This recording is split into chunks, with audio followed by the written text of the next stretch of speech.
Class is in session. This is Arawak Chat. You know how we do. Professor Hard Stepper.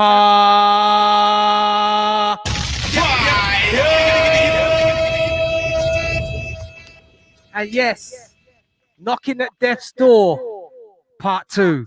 But before we get into that, you know how we do. Listen.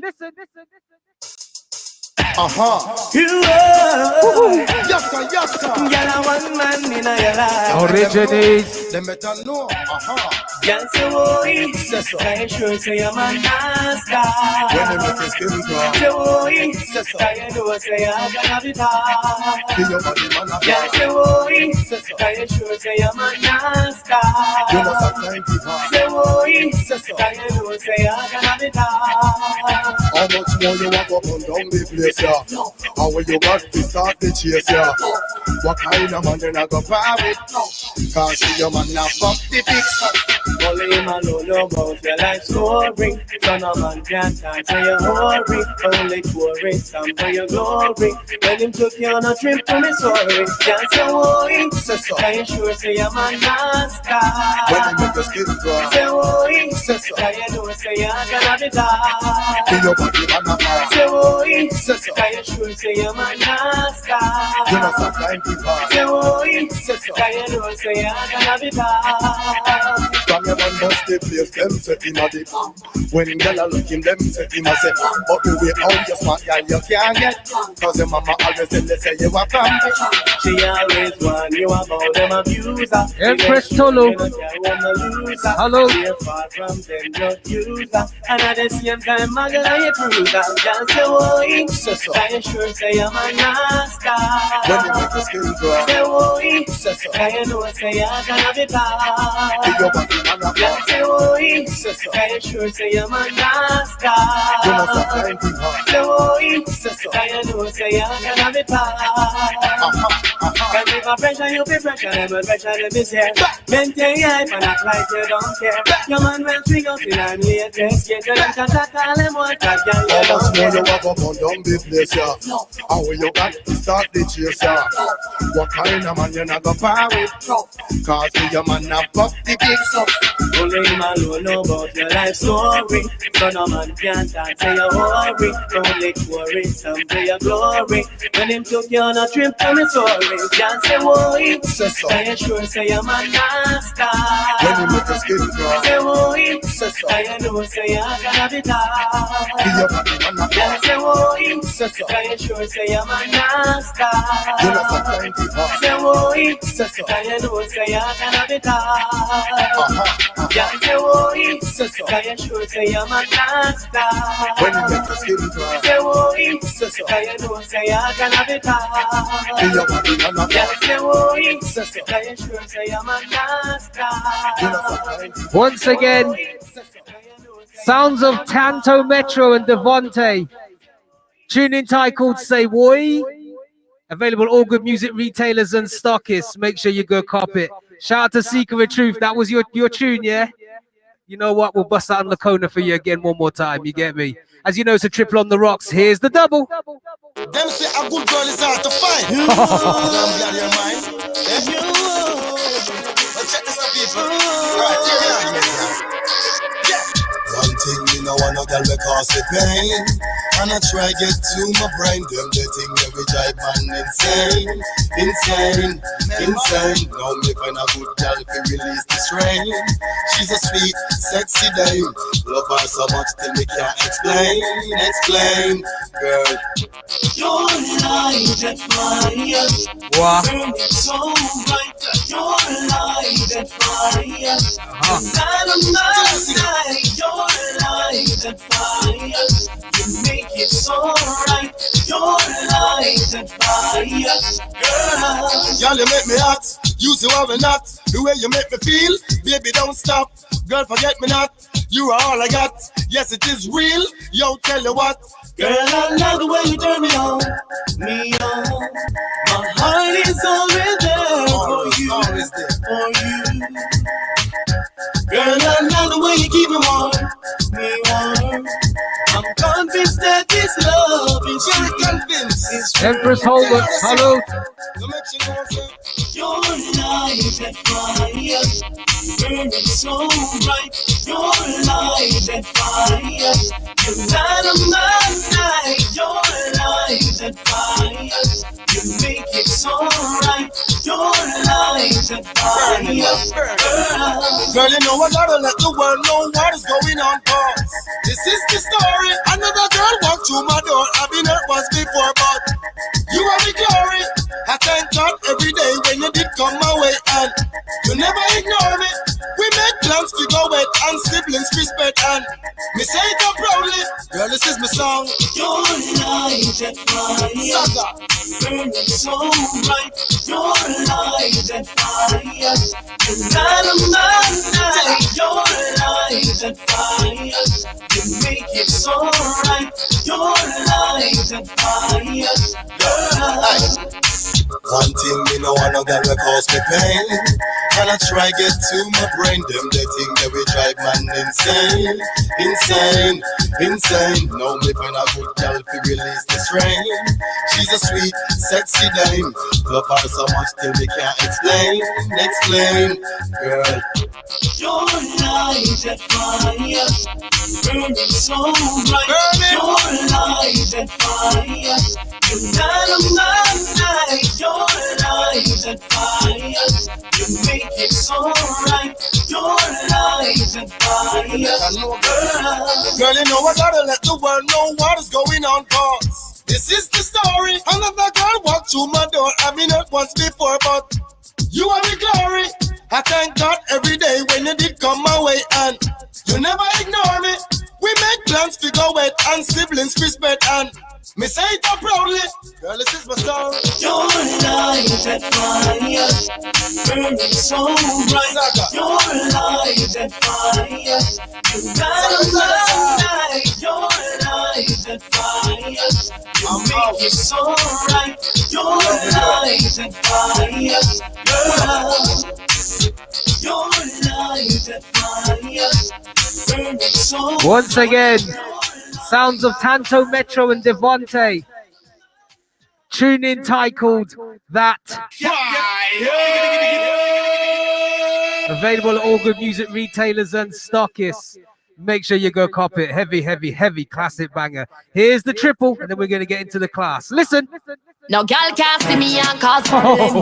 Them a man clowns and me walk on them. Me no love chat but me I want them. Tell them this a real shame and them. No girl can't see me and start problem. Them a man clowns and me walk on them. Me no love chat but me I want them. Tell them this a real shame and them. Now fight no girl. Listen, Professor. Step on. No girl can't see me and cause problem. Them a man clowns and me walk on them. Me no love chat but me I want them. Tell them this a real Shenyang anthem. No girl can't see me and start problem. Them a man clowns and me walk on them. Me no love chat but me I want them. Tell them this a real Shenyang anthem. Now fight no girl over no man, me no idiot. If me a take your man, me a keep that. Them a see me in a street and pass and whisper to friend if I she that. If a girl touch me, me nah say me nah be that. But if me a take your man, me a keep that. She a see me in a street and pass and whisper to friend if a she that. The big bad and brave, so me beat me chest. No girl can't see me and try take it. The bitch would a stick, so bring her to the vet. Shenyang stamp it in a chest when me step. No fight over man, but the stress over youth. Some girl head full of ear like parachute. When me and him par, everybody say we cute. She turn a navigator and take another route. Now fight no girl over no man, me no idiot. If me take Jordan, me a keep that. She a see me in a street and pass and whisper to friend if a she that. If a girl touch me, me nah say me nah be that. But if me a take your man, me a keep that. She a see me in a street and pass and whisper to friend if a she that. When cocky good, baby you have to share it. But me no care once me a him favorite. Me good pussy chip cocky and tear it. Send him a your yard after so you repair it. Can't say you yearn but afraid we declare it. That means say you know your own then. If me a thief man, me no borrow Harlan. Me lock that up like a bull in a me pen. I fight no girl over no man, me no idiot. If me a take your man, me a keep that. Them a see me in a street and pass and whisper to friend if a she that. If a girl touch me, me nah say me nah be that. But if me a take your man, me a keep that. She a see me in a street and pass and whisper. Once to again, if a she that. sounds of Senshia Tune entitled Shen Young Anthem. Available at all good music retailers and stockists. Make sure you go copy it. That was the ultra short cut version, as it is a little bit explicit and Gambler has been a bit naughty. I shall stand in the dunce corner momentarily. But anyway, without further ado, this is Knocking at Death's Door, Part 2. Professor Hardstepper, over to you. Peace. Peace, everybody. Peace. What's good, man? My It's a apologies, good day Professor. today. Good day today. I'm not gonna lie. So, yeah, over here it's about 29 degrees centigrade. That is. So, yeah, warm day. I had to go and grab some ice cream before the show. and a ginger beer. So yeah, we're trying to keep the music in tandem with the weather that we've got today. So The temperature is rising, isn't it? for real, yeah, it's gonna be tomorrow is gonna be even hotter than today. So I'm supposed to be going out tomorrow, so that should be all right.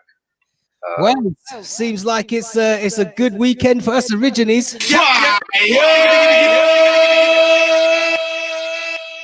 Then next week, I think we're getting some more of the same. So yeah, it's been weird. It's been a weird summer. Lots of rain, lots of cloud. But I mean, it's starting to warm up again, which isn't bad, you know.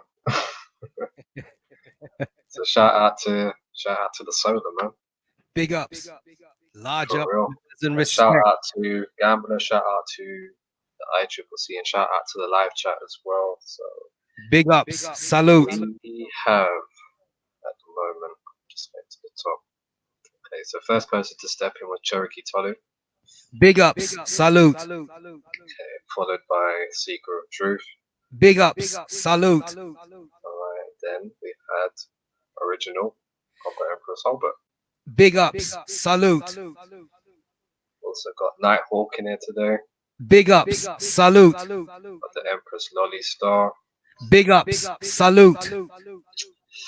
Got Aboriginal Chief Rami, was good. Big ups, salute. And I think that's everybody for now. So yeah, this is the continuation from last week. So for those of you that was tuned in last week or you played it back, you'll know that the topic that we're on now is about disease, death and disease. Not just to do with the Americas, but actually across the world. How was disease and pestilence, how has it affected the world? And we was even looking at the narrative of all the Indians died because of smallpox. If you watched part one, you remember that we saw something about the story that was given by a certain man. I've forgotten his name, forgive me, but his story of the Mandan Indians, you know, effectively dying in large numbers due to smallpox infected blankets was deemed by historians and scholars to be highly inaccurate and falsified information. So we could even see from that you know, they were talking about what, you know, constitutes to factual, accurate given accounts in history, and said that his account didn't fit the criteria. I mean, I know they have a very two-phase mentality when it comes to history. You know, we know this already. But again, you know, if you look hard enough, a lot of times the truth will be there as well underneath the lies. So we could already see from part one that this whole story about, you know, millions of original people in the hemisphere dying from smallpox, you know, it's a tall tale at best. It's just not true. And then we even started looking and seeing that, you know, when we look to the other regions of the world where these people are coming from, you know, i.e. Europe, you know, they were dying out from same said smallpox and plagues and all other types of things. And then, you know, we even saw how in so-called Africa, they've had their own share of plagues and smallpoxes. So, and these were happening in, like, you know, your 1900s. So the question that, you know, people should ask of themselves is, if you had people in Africa, late 1800s, you know, in the 1900s, 19th century, contracting smallpox, how is it that they're going to now tell you, you know, historians are going to tell you that they were taking Africans by the millions for the sheer reason that these people were immune to smallpox. How are you immune to something in the 16th century which you're not immune to in the 19th century? How does that work? So this is really the point I wanted to really get at, you know, with this whole thing. If they were immune to it in the 16th century, you know, when they're saying that they were bringing them over in bulk, how did they contract it in their own lands in the 18th and 19th centuries? It doesn't make any sense. So this would have meant that in, you know, the 16th century, whatever, during so-called chattel slavery, transatlantic slavery, they still would have been susceptible to smallpox. So this meant, or would have meant, that they didn't make suitable slaves then, nor have they ever, you know, because they would have been dying off from the plague and they would have been contracting it and bringing it over with them as well. So we can prove that now. So then the question again we have to ask ourselves is it make more sense to use the original people that was already there, you know?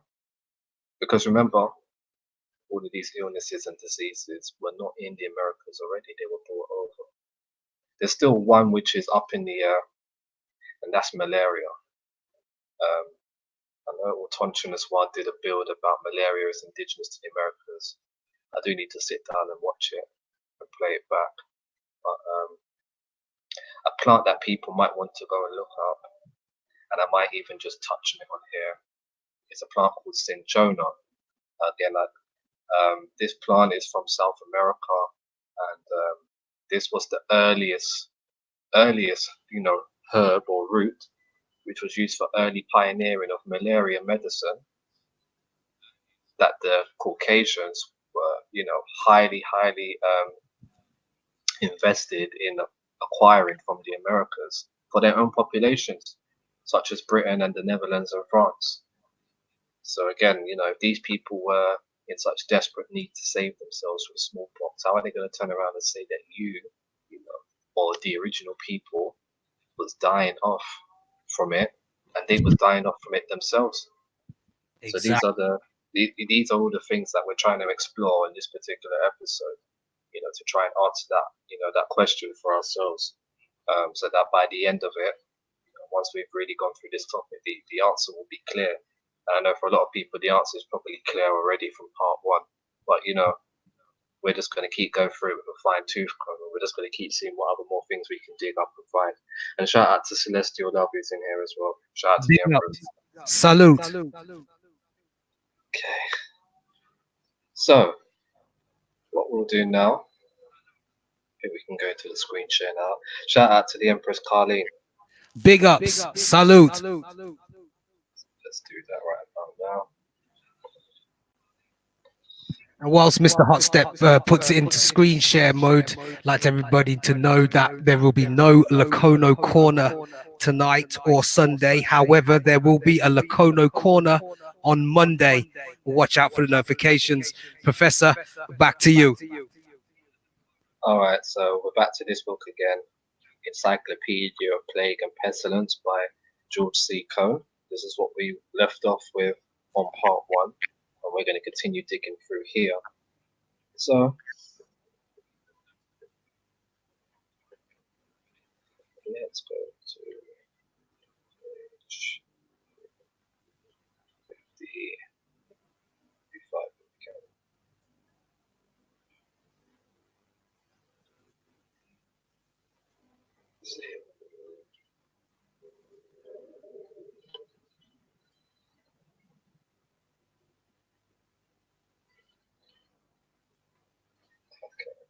Next page.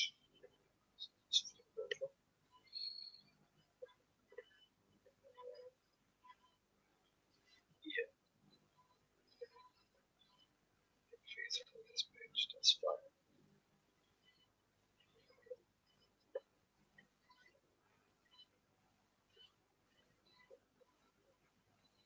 It's just because I zoomed in, sometimes it takes a little while to load the page up. Typical, innit? Yeah. Let me zoom out a little bit. Yeah, it's really struggling.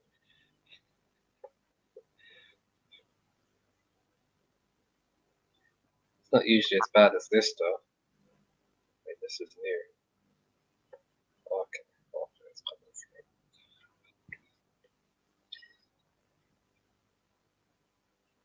Yeah, this is what I wanted. I want to zoom in so you guys can see. So I know at the moment I'm looking at my phone and it's a bit small for you guys. So let me zoom in just. I don't know. How's that? Is that better? Or a little bit more? Maybe a little bit more. Yeah.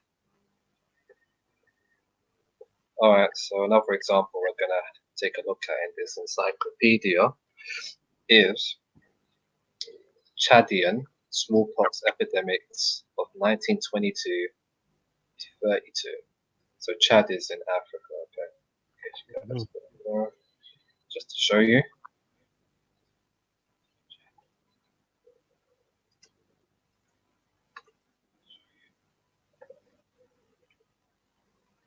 There you go. There's the colors there. Republic of Chad is in North Central Africa, so that you can see it's surrounded by Niger, Nigeria, Sudan, South Sudan, Libya, and Egypt. So yeah, North Central Africa would be correct. It's interesting as well. These are the colors for the Romanian flag.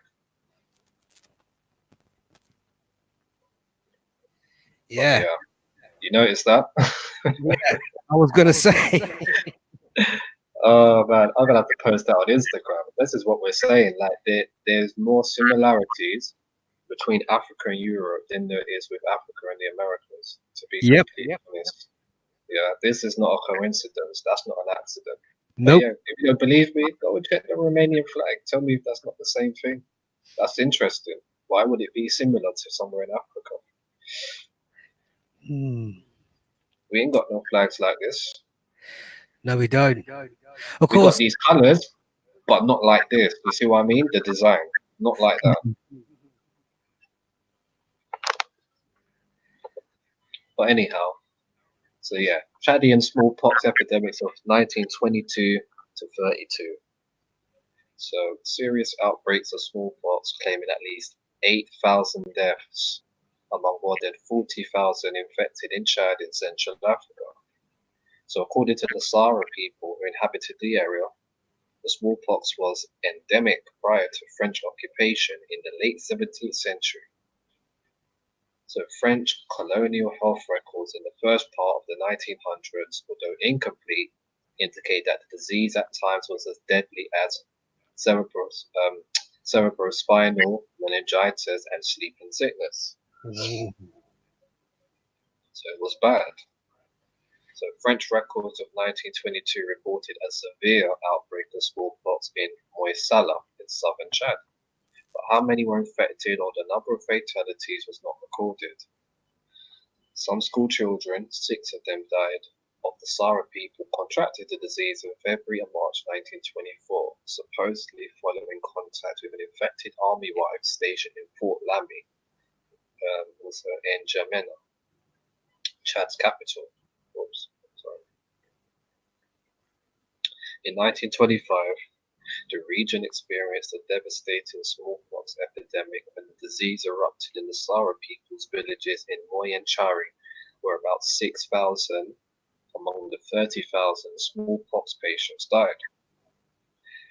This rate of mortality represented about 20% of those infected and about 3.3% of the territory's population, about 880,000 people. In 1929, the subdivision of Pala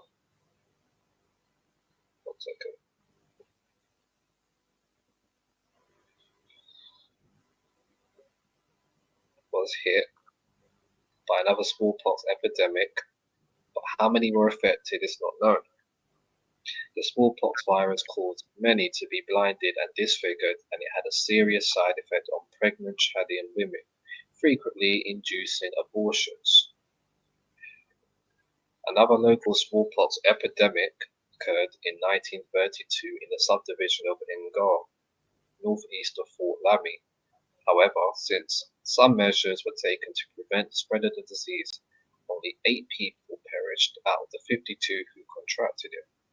Though preventative measures included closing the marketplaces at Malum and Kaludia, isolating those infected, vaccinating 6,107 persons, and preventing travellers from neighbouring Nigeria and Cameroon from entering Chad. It was thought that all outbreaks of smallpox in Chad had been transmitted from Nigeria and Cameroon, where the disease was endemic during this period. Nomads constantly crossed the borders, making it easy for infection to enter Chad.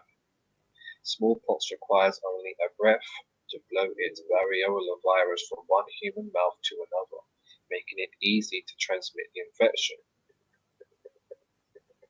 Also, overland caravans on the trans-Saharan trade route, mainly travelling from Cameroon, helped spread the disease into central and northern Chad during this time.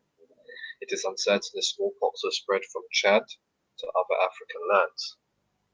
And shout out to Mama Red.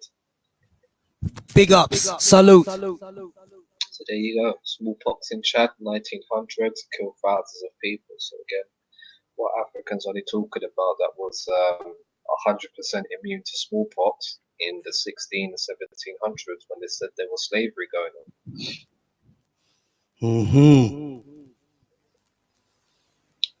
What are we going to go to next?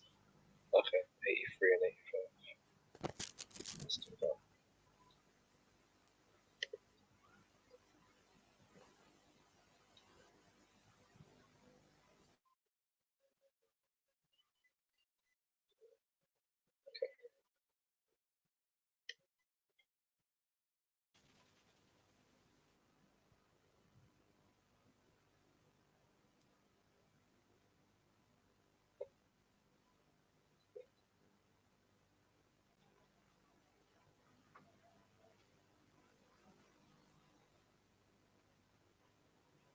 This thing is bugging out today, man. That's crazy. Yeah. Typical. Look at that. It's not even doing anything. Wow. Come on.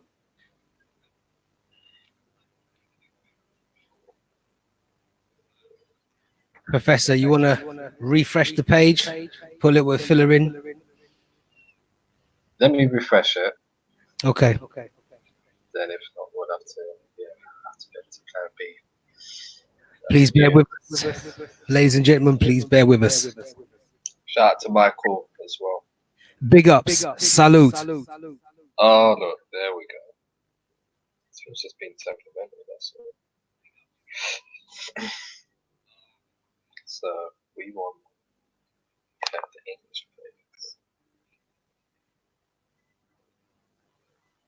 Oh, wait, why is it not letting me zoom in anymore? Oh, it is.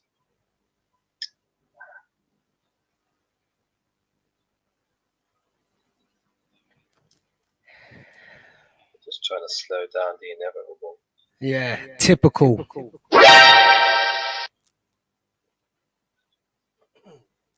There we go. So, what I want to drive everyone's attention to now is the English plagues of the 1500s. Hopefully, you guys can see that okay. Yep, nice and clear. 720p HD and in stereo sound. All right. Okay, so here's what they have to say for the English plagues of the 1500s now. Okay. So many isolated outbreaks of what presumably was bubonic plague in many parts of England. This period, 1500s, is interesting for several reasons. First, the epidemiological character of bubonic plague, which was difficult to trace in earlier times due to a lack of statistical data, becomes clearer starting in 1538, when parishes begin to record marriages, baptisms, and deaths. So that's when this whole thing came about in England, 1500s. The 1500s is when the physical paper trail began. And again, this all goes back to England. And then from England, it went global and worldwide, and then we have what we have today.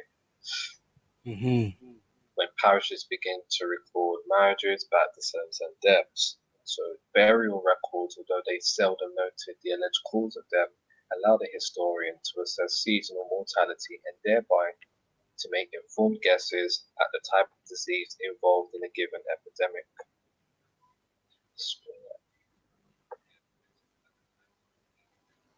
So those records showing high death figures for the summer and fall, especially if supported by other evidence, can reasonably be assumed to have been bubonic plague, as the rat fleas, which transmit the disease to humans from their plague-infected rodent hosts, are active only in warm weather.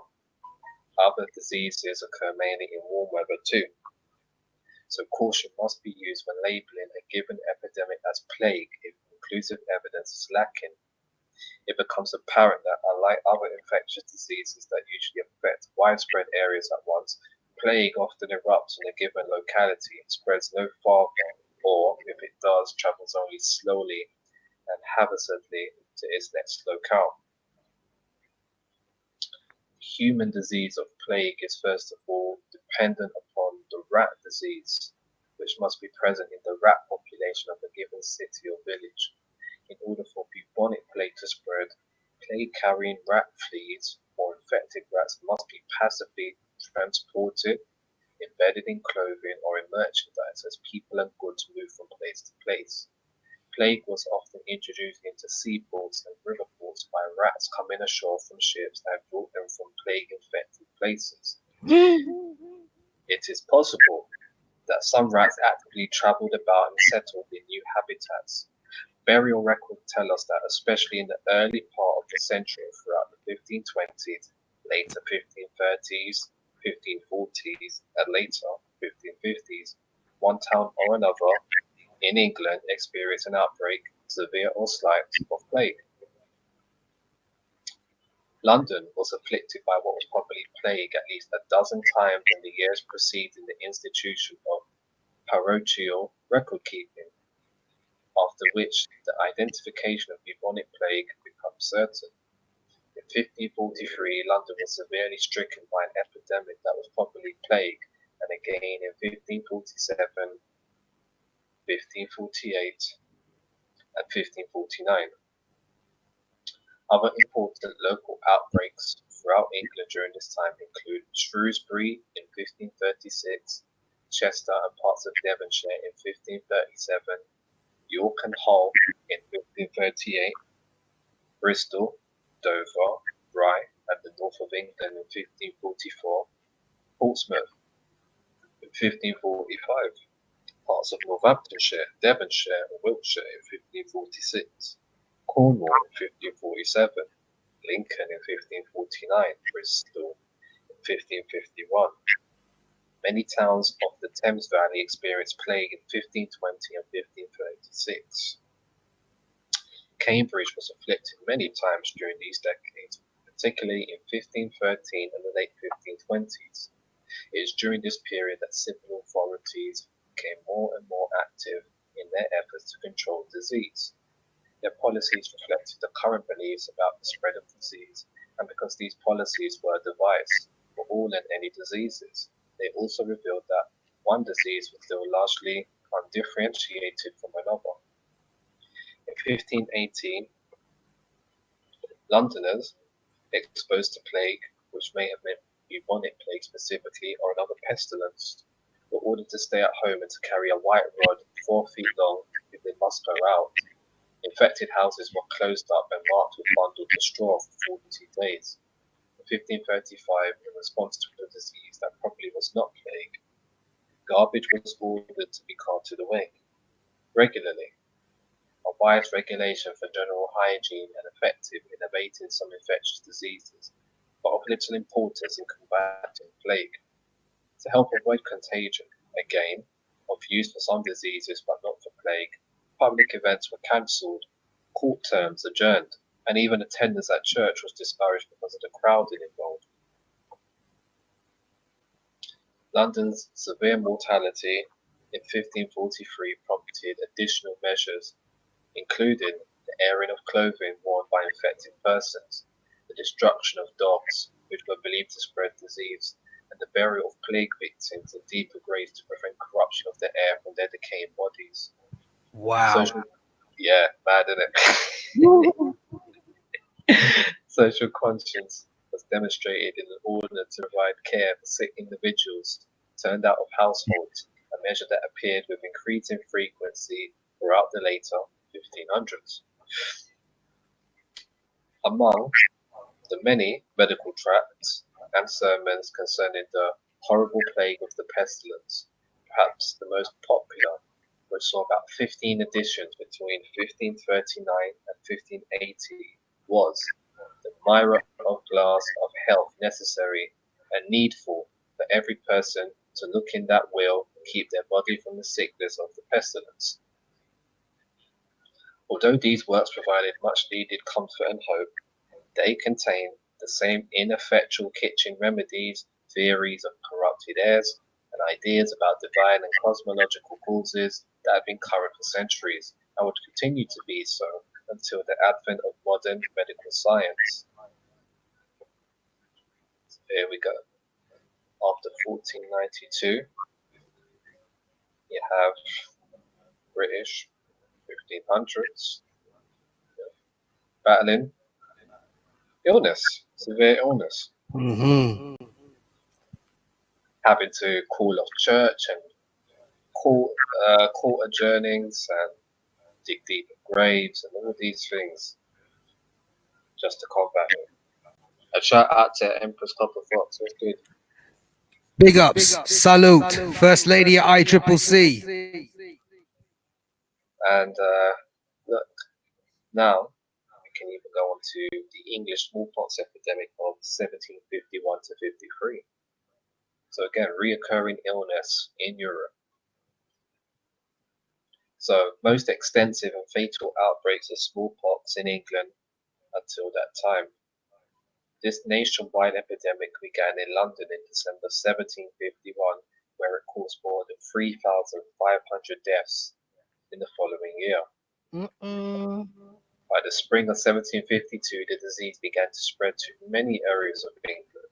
The severity of the outbreak is exemplified by the town of Chelmsford, where 95 people died out of 290 cases in a 9-month period beginning in July 1752. The epidemic of 1751 to 53 was the turning point in the progress of the practice of variolation, which is also known as inoculation, with smallpox virus in England. Before this time, although it had been demonstrated beyond doubt that variolation conferred immunity, the procedure was carried out on a very small scale. But with the threat of death and disfiguration by smallpox everywhere, people became more receptive to the idea, and general inoculations were carried out in many towns throughout England during these years. It was also during this epidemic that attention was focused on the greatest problem with variolation, the fact that smallpox is highly infectious, and anyone who had been inoculated with the virus could spread it easily to others, if precautions were not taken. For example, inhabitants of many towns resented the arrival of country people for inoculation. They believed the country folk contributed to the spread of the disease and prolonged the epidemic. Controversies such as this set the stage for the breakthrough in smallpox prevention, vaccination, first attempted by Edward Jenner in 1796. In the meantime, the dangerous preparatory methods employed by many physicians, including bleeding, purging, and even near starvation, were dramatically modified by the English surgeon Robert Sutton, who was active starting in the 1750s. Sutton further minimized the risk of serious illness and death by making smaller incisions in the patient and carefully selecting the viral matter.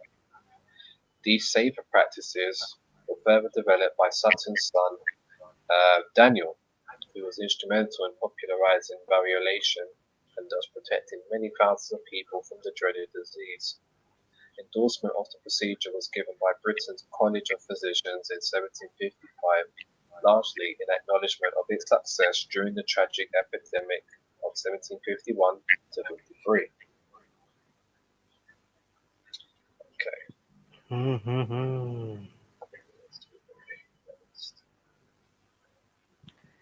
Let's go.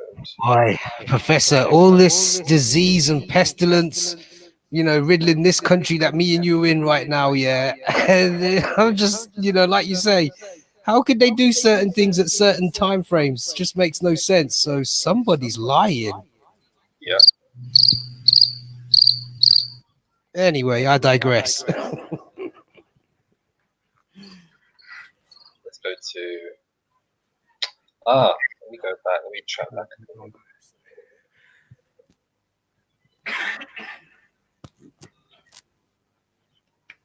Yeah, track back a bit.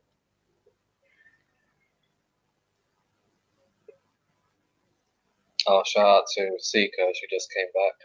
Welcome back. Big ups. Salute. And shout out to Pretty Bead. Big ups. Salute. She said he's lying this time.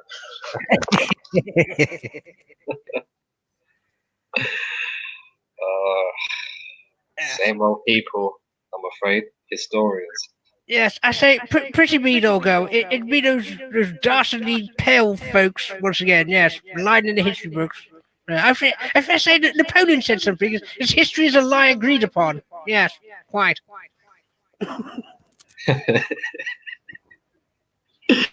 For real, it's a big lie. It's a big lie, man. There's a difference between history and facts. The two are not the same thing. It even tells you that in the etymology of history. It says history can be true or false. I hope people know that. Ooh, there you have it. Let's see, why is the upper page blank? Why do they do that? Okay, there we go. And yes, etymology is important. Check the words out. Check the words out.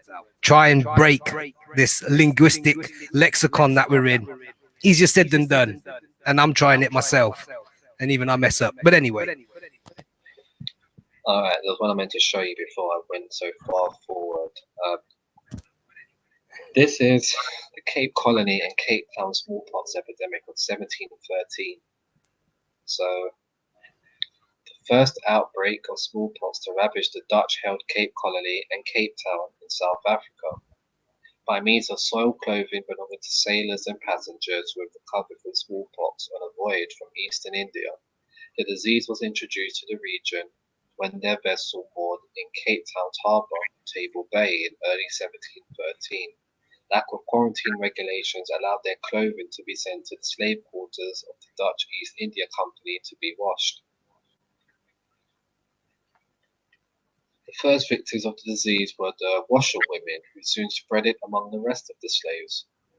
It was deadly to the native Africans who had never built up an immunity of any kind to this highly contagious viral disease. Between May and July 1713, Cape Town streets were almost deserted, for nearly every family, black and white, fell victim to the disfiguring pox.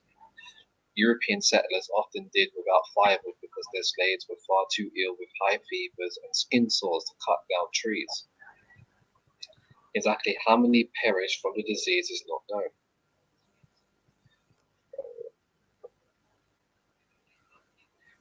So hang on, this sounds like they're saying there were slaves in South Africa.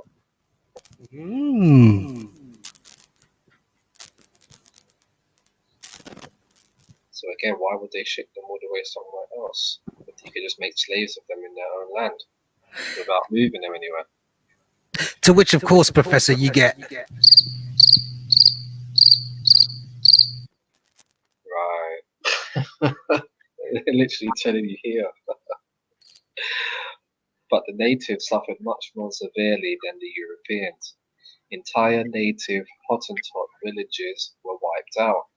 Among the natives who worked as slaves for the Dutch East India Company, about a fifth died. Records kept by the Europeans in 1715 revealed that their population had decreased by 14% since 1712. Okay, so yeah, like I've been saying since part one, Africans were not immune to smallpox. They were dying from smallpox just like everybody else was. So this thing about, the African body it was strong and it could do this and that. That's a lie. Yes, a complete red flag. Shout out to Empress Lady Legs. Big ups, salute. So people need to understand that diseases and smallpox and plagues and fevers, these were experienced and suffered by all types of people. There was no one group of people that was immune to it.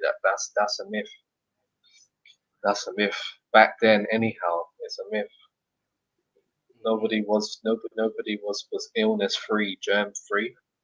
Everybody got these things. Everybody died from these things. Yep. So you can't say that, you know, historically taught slavery was real because the people of Africa weren't suffering from these things. Because this book is saying otherwise. It's saying that they were in numerous different ways from A to Z. And like you say, Professor, yeah, until, you know, the recent foreign invasion, for lack of better words, when was the last time you heard about disease, pestilence, and famine throughout the Americas?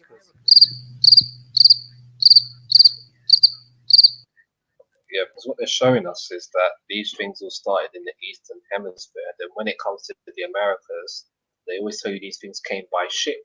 So foreigners brought these things. So it wasn't in the Americas already. It wasn't there. It wasn't there. So again, where would life more likely start? Would it start in a place where you have a landmass, a supercontinent, if you will, Europe, Africa, Asia, Middle East? We know it's all a continent within one piece, where, you know, it harbors a lot of life-threatening plagues and illnesses and diseases? Or would life be more likely to start somewhere where these things were, they weren't even a distant dream, it's just they were unheard of? You know, there was nothing about, you know, well, yeah, we have plague here too, and the word for plague over here is this and that, you know. It just didn't exist. It wasn't to be found in the Americas until someone came and brought it. Through So infection. if you answered option A, if you answered option B, So these things are just things that, you know, I find quite interesting. So this is how I got onto this subject. These are the questions I was asking of myself, and this is what I do regularly in order to, you know, end up with these episodes, if you will. These are all working questions that I try and figure out for myself, and then once I figured it out, then I share it and I show how I come to my conclusions and everything else. But yeah, the thing about illness has always been playing on my mind. How an illness wipes out almost the whole hemisphere of people, you know, and still gets to remain as a credible story today. But we can see again, you know, the Cape Colony, Cape Town smallpox epidemic happened again in 1755. So again, Cape Colony, this is South Africa that we're dealing with. So the outbreak of smallpox in the Dutch-ruled Cape Colony and Cape Town that killed more than 2,000 people in 10 months nearly destroyed the native Hottentot tribes. The epidemic resulted in the establishment of segregated hospital accommodations for blacks and whites in this part of South Africa. Smallpox-infected Europeans carried the disease to the Dutch colony from eastern India in May 1755. Quickly, there was alarm. In July, 580 slaves and 498 Europeans fell victim to the scourge.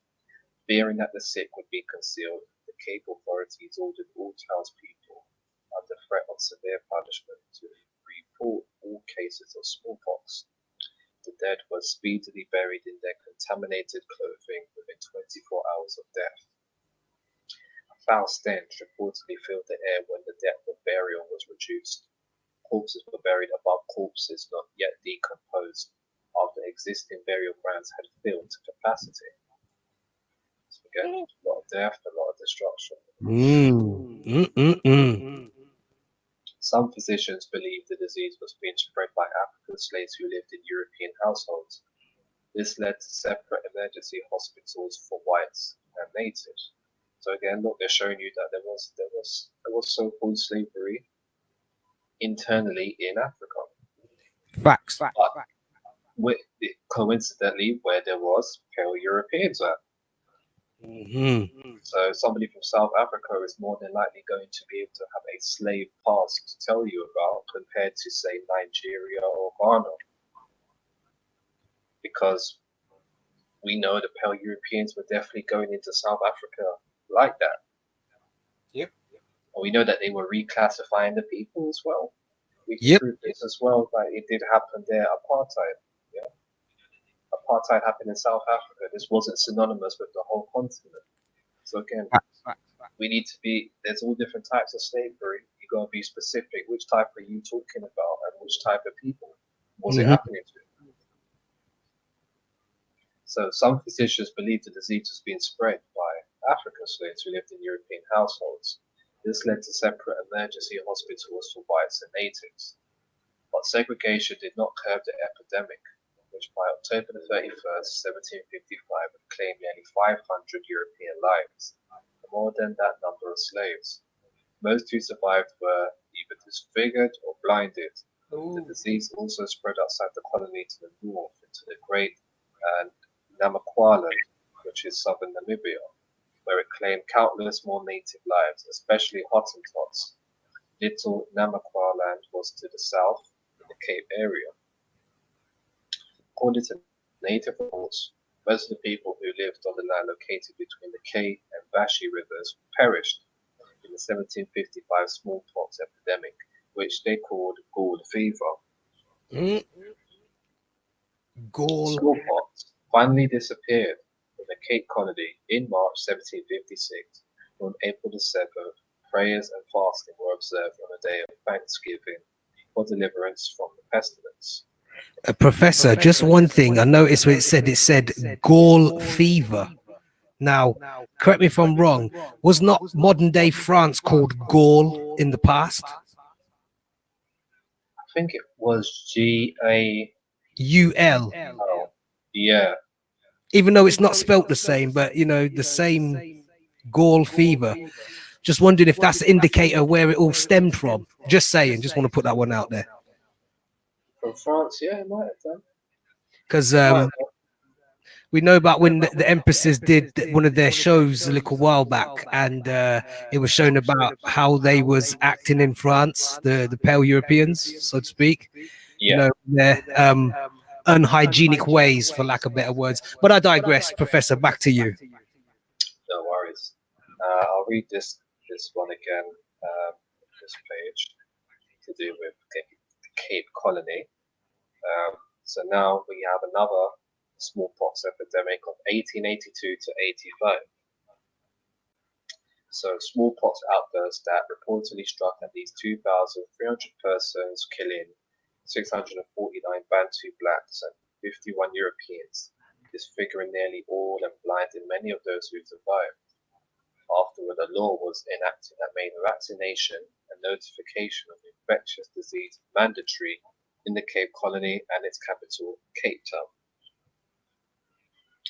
During earlier outbreaks of smallpox in the colony, the natives had suffered worse symptoms and a greater number of fatalities than the white Europeans did.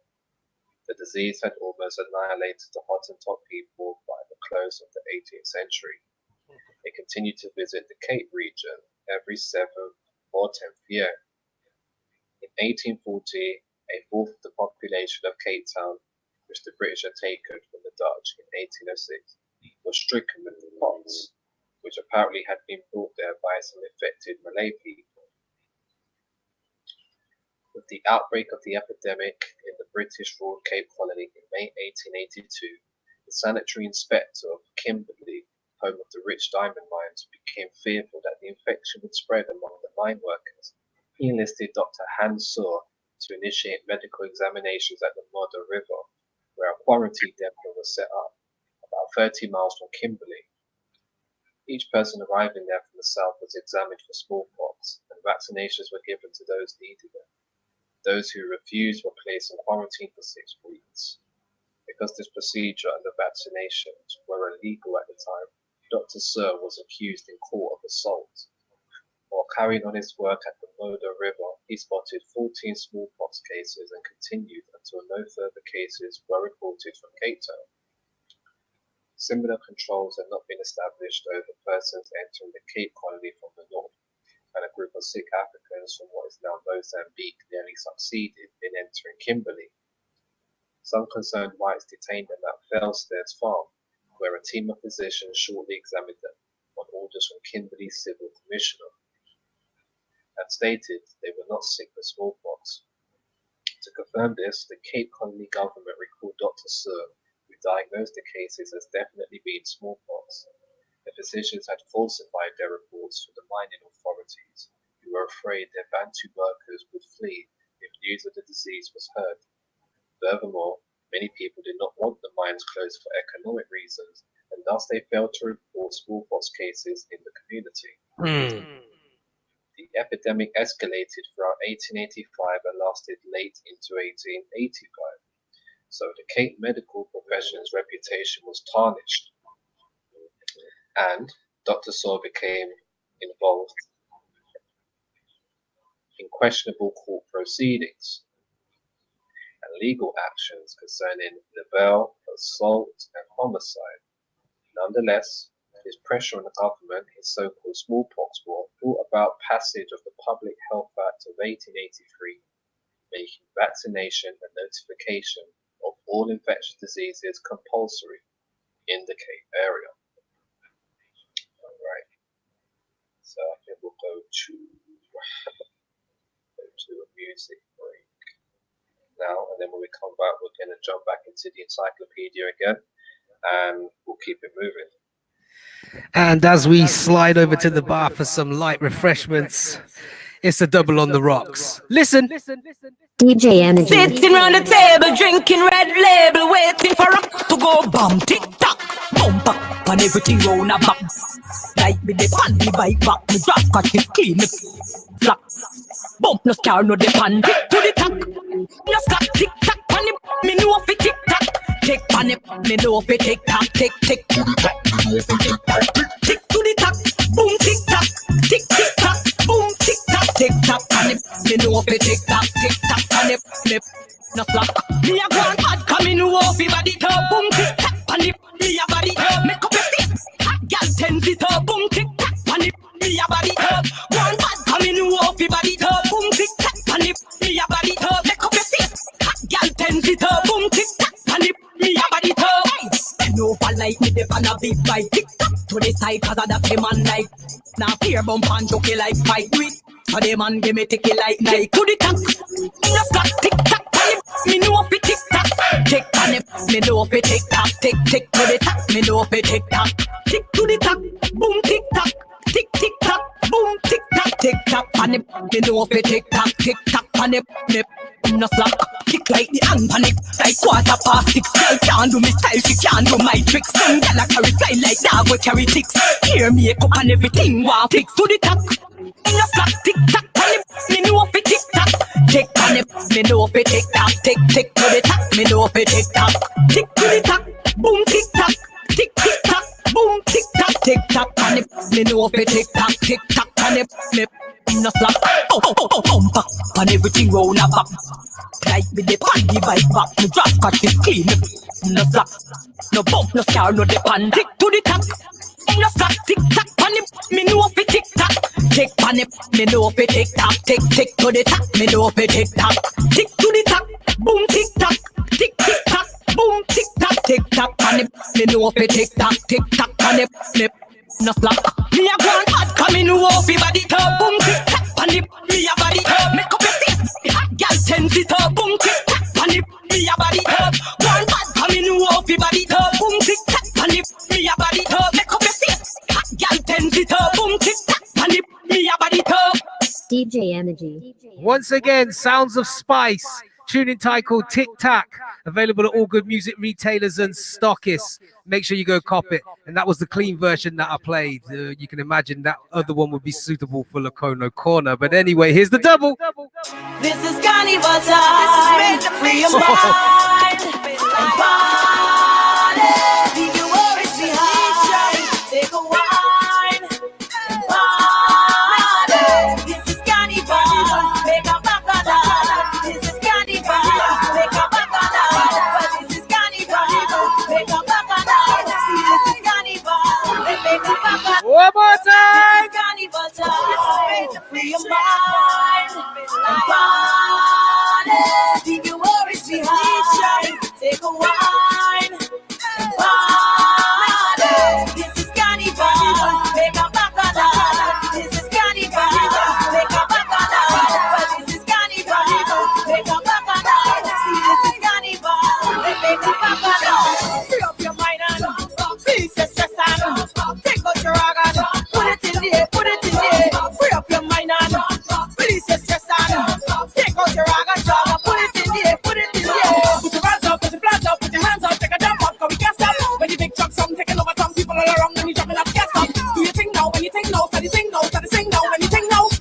Once again, sounds of Miss Alicia and Faye Ann Lyons.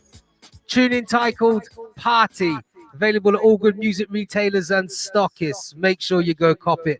And it was also lifted from the Soca Gold 10th anniversary album, circa 2006. Go check it, go cop it out. But without further ado, Professor Hot Stepper, back to you. Yeah, shout out to Gambler. Shout out Joy. to the chat. Shout out to everybody, man. Shout out to everyone. Shout out to Pretty B, man. She got a 20-minute hula hoop record, man. That's what's up, man. Straight 20 minutes. Woo. Damn. Yeah, man. Arawak chat, episode 19. Here, man, part 2. So, what are we talking about? We're talking about germs, disease, and pestilence. And we're looking at this in a worldwide perspective. So, I gave you guys a bit of a background, if you will, to the topic last week. I was looking at the Americans, look at the story of the smallpox, American Indians, and the American, they're all dead now. Smallpox, it killed most of them. They're not here no more. But as it goes, you do some digging and you find out, no, that's not exactly correct. So again, if you haven't watched part 1, if you get the chance, I would say go back and watch it, because we did go into 1 or 2 things in there which I think a lot of people would like to see and hear. Mm-hmm. As it goes for now, we're on the book Plagues, the Encyclopedia of Plagues and Pestilence. So we're going to be jumping into that again. So I'm just going to get the screen share for you guys. Once again, brothers and sisters, there will be no Lacono Corner tonight. Lacono Corner will return on Monday. That's all I can say. Watch for the notification. Professor, back to you. All right. So, yeah, that's the right thing. Sorry. And shout out to Kiawonis in the building. Big ups. Salute. Yep. Shout out to Kia Wellness. What's good, bro? All right. So I want to show guys for the chat Ethiopian smallpox epidemics of 1886 to 98. So serious outbreaks of smallpox that killed a major portion of those infected in what is now Ethiopia, or original name, Abyssinia, in Northeast Africa. So even as smallpox in Ethiopia.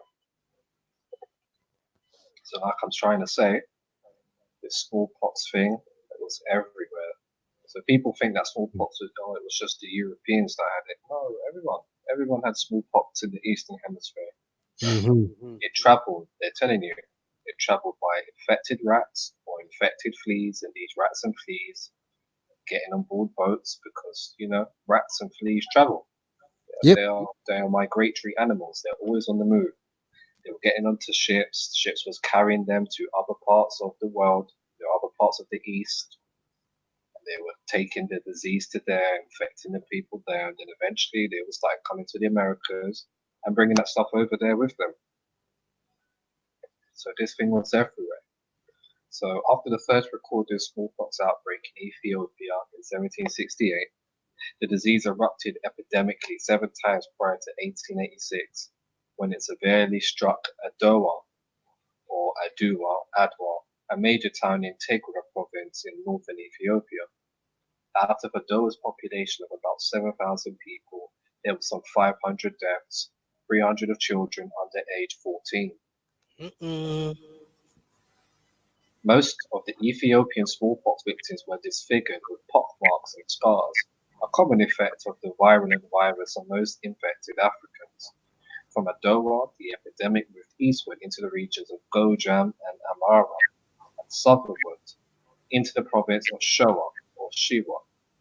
Smallpox completely decimated the population of Aruzi, a town in central Ethiopia.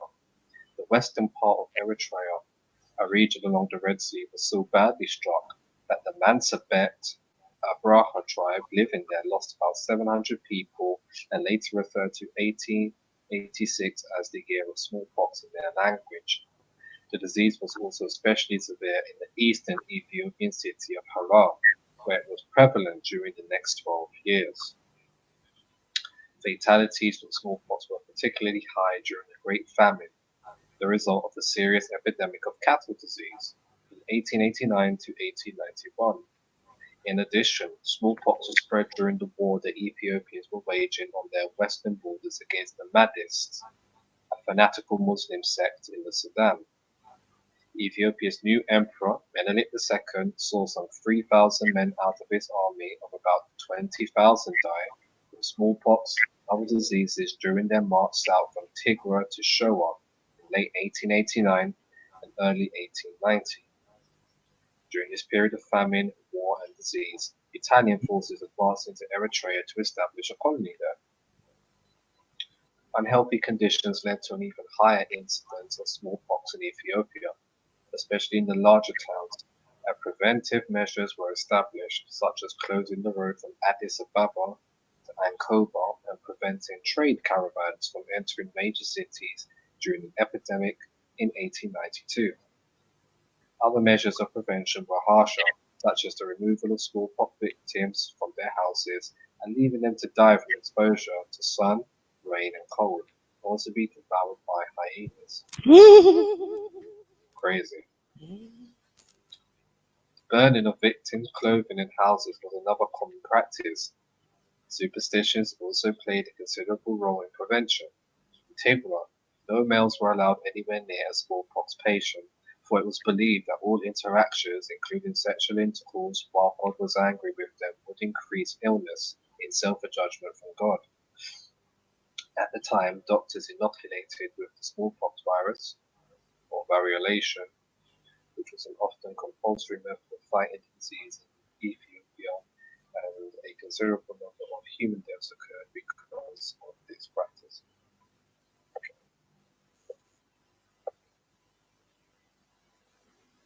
Let's see what else we can list. We can take a look. Okay, let's go to 118.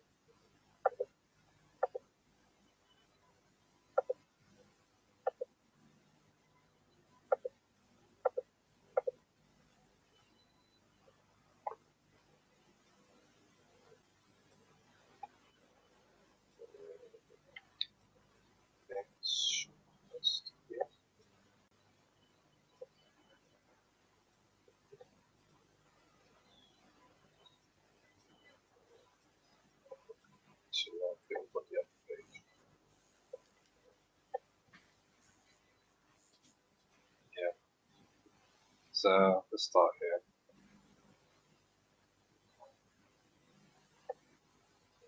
So we've got the Ghanaian plague of 1908. So outbreak of bubonic and pneumonic plague in the eastern and central regions of present-day Ghana during 10 months in 1908, killing reportedly 300 of the 344 who became infected. So plague entered Ghana from the British colony known as the Gold Coast in January 1908 through shipping at its port city and capital Accra. Upset by the alarmingly rapid spread of the then unidentified, highly infectious disease and its high mortality rate, medical authorities in the Gold Coast requested that burials of victims not take place until post-mortem examinations were made. So plague was then diagnosed, and tests on the area's dead rats soon confirmed the existence of the plague bacillus, or it was also called Yersinia pestis, Pasteurella pestis, which is usually transmitted by diseased rat fleas to human beings. In February 1908, British professor W.J. Simpson, a leading authority on plague, arrived in Ghana where he set up a sanitary cordon extended from Nungwa, north of Accra, to the interior districts of Sawam and Tamang. No one was allowed to pass into the area without a valid certificate of vaccination. More than 16,000 persons in Accra were inoculated against plague using a method introduced into India by bacteriologist Waldemar Haffkine in 1897, and an intense rodent eradication program began. These measures eventually brought the epidemic to an end in October. So, if we look right over here now, what do you have here? Ghanaian smallpox epidemic of 1945 to 47. So, let's get into that. So, grave epidemic of smallpox that killed 608 persons out of 3,196 reported infected in the West African country of Ghana, a part of the Gold Coast from 1945 to 1947. Before smallpox was eradicated in Africa in the 1970s. Before smallpox was eradicated in Africa in the 1970s. So they wasn't taking any African because they were immune to smallpox, this is what I'm saying. They didn't get rid of it till the 1970s, but they're going to tell you that they had to bring them by the millions because they was immune to what? But they're just telling you it wasn't eradicated in absolute the continent in general. It didn't leave the continent in general to the 1970s. This was well after so-called slavery. So again, what really happened? Because now we can really clearly see it. There's nothing to do with stealing people because they were fit as a fiddle. They could contract no illnesses. They had no illnesses and blah blah blah. So what really happened? How did everybody get to where they are now? Why is there brown people outside of Africa? What does that mean? So, again, before smallpox was eradicated in Africa in the 1970s, the largest recorded upsurge in smallpox cases occurred there in the years following the end of World War II, 1939 to 45. This upsurge was supposedly fueled by military movements associated with the war and by the European powers' relative neglect of disease control measures in the African colonies. Some 99,000 cases of smallpox were reported throughout Africa in 1944 and 1945.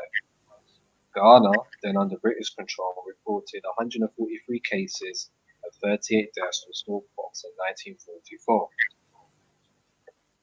In 1945, the disease infected 702 persons in Ghana, mainly in the northern Volta region.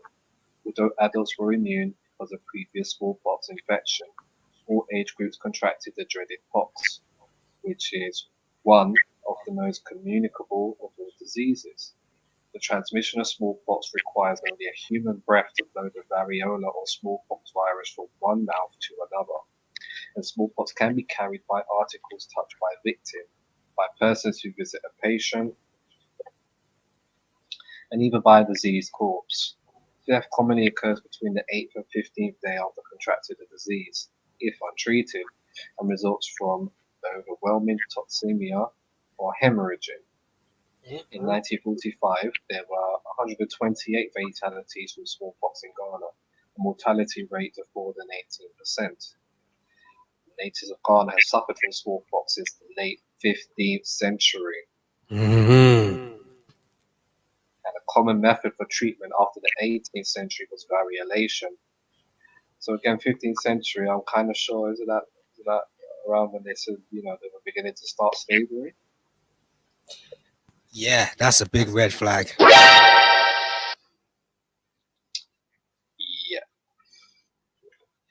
So vaccination with the smallpox virus, which was also responsible for helping spread the disease. Annual notifications of smallpox cases began in Ghana in 1901. Serious outbreaks occurred in the country, with mortality rates between 10% and 50% reported. By 1937, the glycerinated lymph vaccine used against smallpox had been replaced by a much more stable dried vaccine, which proved to be more effective and reduced the danger of the disease, which became almost unknown in urban areas. In 1946, there were 616,000 smallpox vaccinations administered in Ghana, whose population then was about 5 million people. That year, wait a minute. Whose population then was about 5 million people. Hang on. In 1946, there were 616,000 smallpox vaccinations administered in Ghana, whose population then was about 5 million.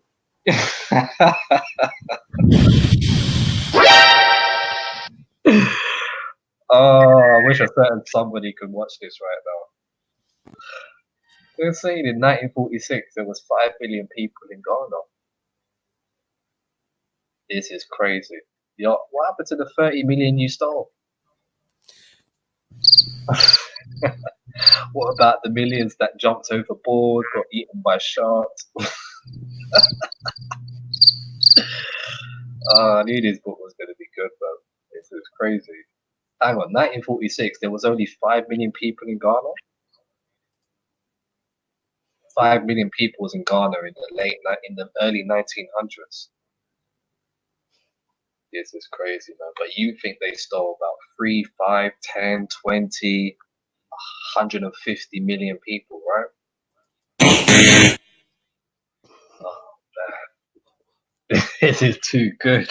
I'll have to just screenshot this afterwards and just stick it on the gram at some point.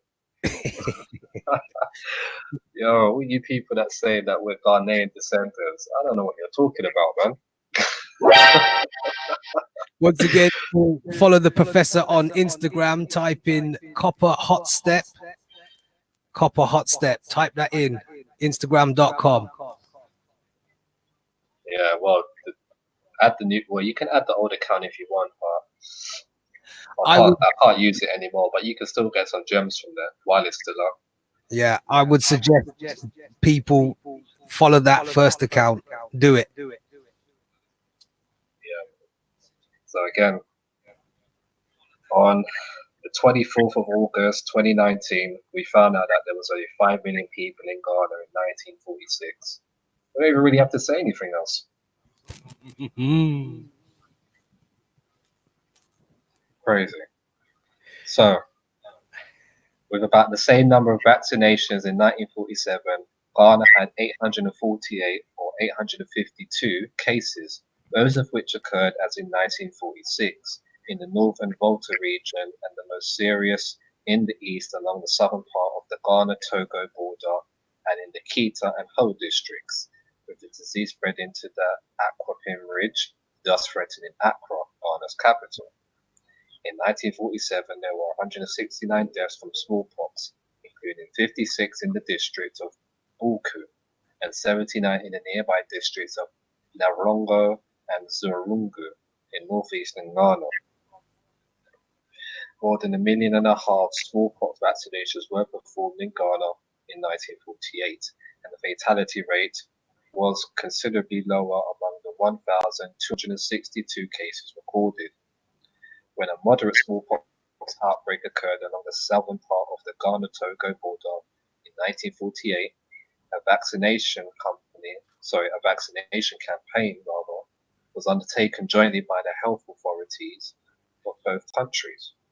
As a result of the global smallpox eradication campaign that began in 1967 with the aid of the World Health Organization, Ghana and other West African regions were almost completely free of the disease by 1970. Smallpox was already there. And Professor, you just said something key and critical, which is a red flag in itself. But the World Health Organization, and the acronym being WHO. But yeah, I digress. Oh man, yo, I can't get over that, man. 1946, there was 5 million people in Ghana.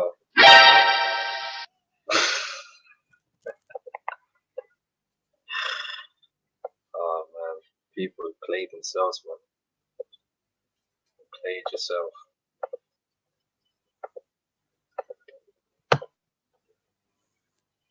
Yeah, that one's definitely worthy for the gram, man.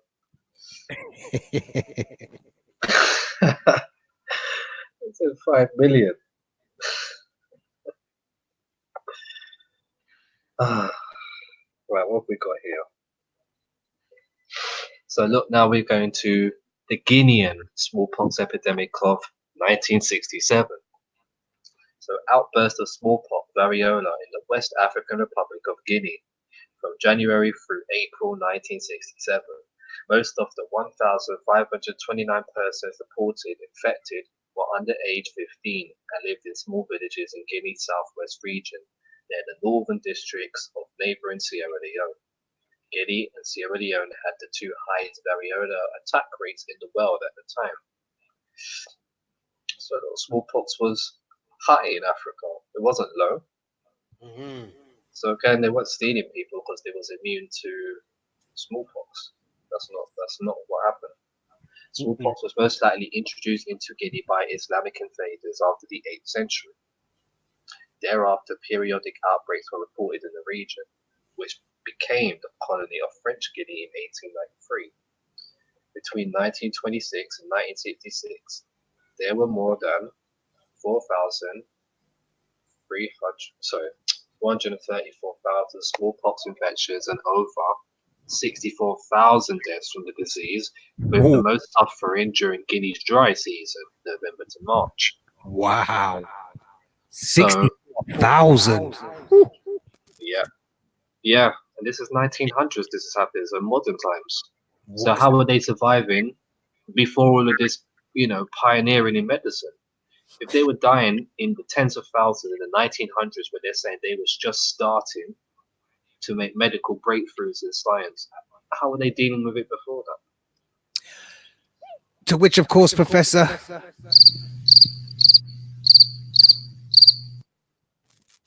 so the 1967, so we're in the 60s now, wasn't that long ago, epidemic in Guinea caused 103 deaths, a mortality rate of 12.6%. Despite the beginning of the West and Central African smallpox eradication and measles control program in December 1967, another outburst of smallpox occurred in Guinea that continued until late April 1968, when the rainy season began. In that 4-month epidemic episode, 330 persons contracted smallpox and 23 of them perished from its effects: high fever, prostration, and bleeding into the skin. A mass vaccination program had been initiated that proved successful. Only 16 smallpox cases and no deaths were reported from late 1968 to January 1969. No cases occurred between 1970 and 1976 in Guinea, whose national smallpox eradication program virtually eliminated the disease. Shout out to Chad. big ups, salute. Yeah, that's only 2 times Jamaica's population. No, million, Chad. They said in 1948 there was only 5 billion people in Ghana. That's what they said. In 1948, Ghana had 5 billion people in population. 5 million. So how you... listen, I wasn't great at maths at school, to be quite honest, I wasn't. But I don't know how you get... How do you get more than 5 million slaves out of a population of 5 million people in the current day and age? I mean, the clue is in the name, the west coast of Africa, a coastal region. How do you steal all those people from a coastal region of anywhere in the world? How do you do that?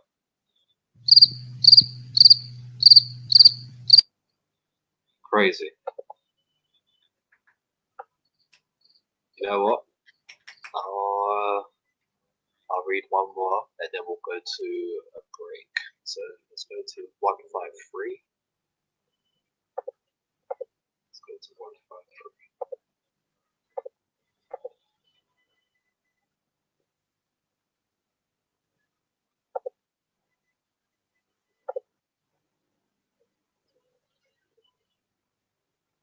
Okay. So we're on to the Iroquois Indian smallpox epidemic of 1662. So, outbreak of smallpox that killed more than 1,000 Indian members of the Iroquois Confederacy known as the Five Nations, made up of the Cayuga, Mohawk, Oneida, Onondaga, and Seneca Indians inhabiting New York State. The well-organized Iroquois Confederacy, or League, was markedly struck by infectious diseases after 1609. The year Henry Hudson sailed up the river later named for him as far as present-day Albany. With the procurement of European trade goods, the Indians suffered more bouts of epidemic illness, and the Iroquois Confederacy's population fell from about 20,000 prior to 1630 to no more than 10,000 by 1662. The source of the 1662 smallpox epidemic among the Iroquois is not certain. However, the year before, a small band of Susquehannocks, neighbors of the Onondagas in central New York, was apparently decimated by the disease, which they may have spread to the Onondaga Nation through trade. Nonetheless, any Indian in the Five Nations could have been infected from smallpox carrying Canadian Indians in the north or Lenni Lenape, Delaware Indians in the south. The Iroquois lived in crowded dwellings housing 3 or 4 generations and had no concept of sanitation or quarantine. They traditionally visited sick relatives and friends, a custom detrimental to the healthy Indians because the infection is normally transmitted by close contact with patients through respiratory discharges or by contaminated articles. Sick Indians complained of high fever, aching limbs, and a burning rash of pustules that covered most of their bodies. Many of those who survived were left behind, while nearly all who became infected were disfigured, notably pockmarked. Smallpox was especially fatal to the children and the elderly, many of whom died from dehydration. A large number of deaths among the elderly men deprived the Confederacy of its most experienced leadership in politics and rich of information. Okay. So, with that being said, I think I'm going to another break for now, but yeah, peace to the chat. Hope everybody's good, and yeah, over to the music, man. And as we slide over to the bar for some light refreshments, it's a double on the rocks. Listen. I really gotta tell ya, I really gotta tell you, girl, I like your style.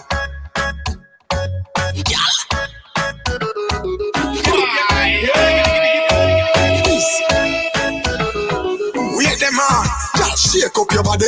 Love how you wine, cause you're full of the energy. Wait them on, just shake up your body. Love it when you go down and wine for me, baby. Wait them on, who that? Girl, that's something that me love it when you do that.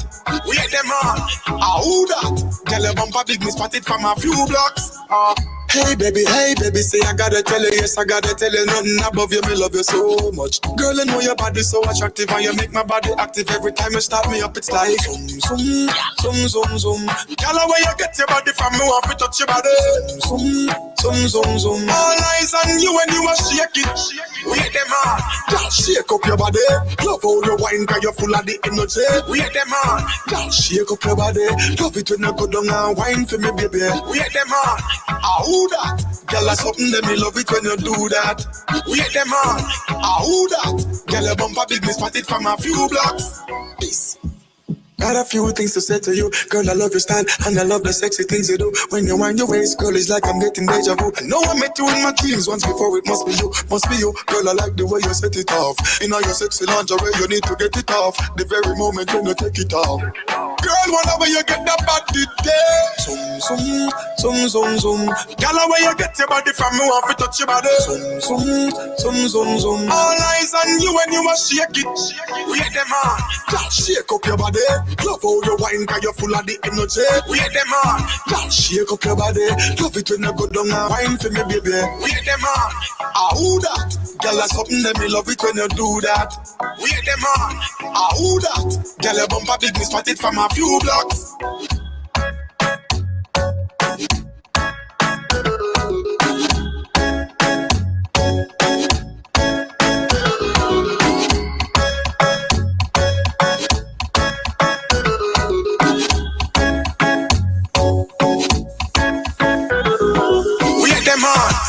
shake up your body.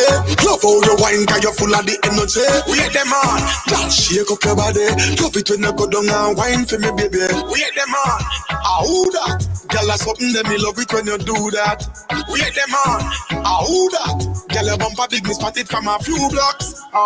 Hey baby, say I gotta tell you, yes I gotta tell you, nothing above you, me love you so much. Girl, I know your body's so attractive and you make my body active every time you start me up. It's like zoom, zoom, zoom, zoom, zoom. Girl, where you get your body from, me want to touch your body. Zoom, zoom, zoom, zoom. All eyes on you when you are shake it. We hit them on. Girl, shake up your body. Love how you wine, cause you're full of the energy. We hit them on. Girl, shake up your body. Love it when you go down and wine for me, baby. We hit them on. Who that? Girl, that's something that me love it when you do that. We hit them on. Who that? Girl, your bumper big, me spot it from a few blocks.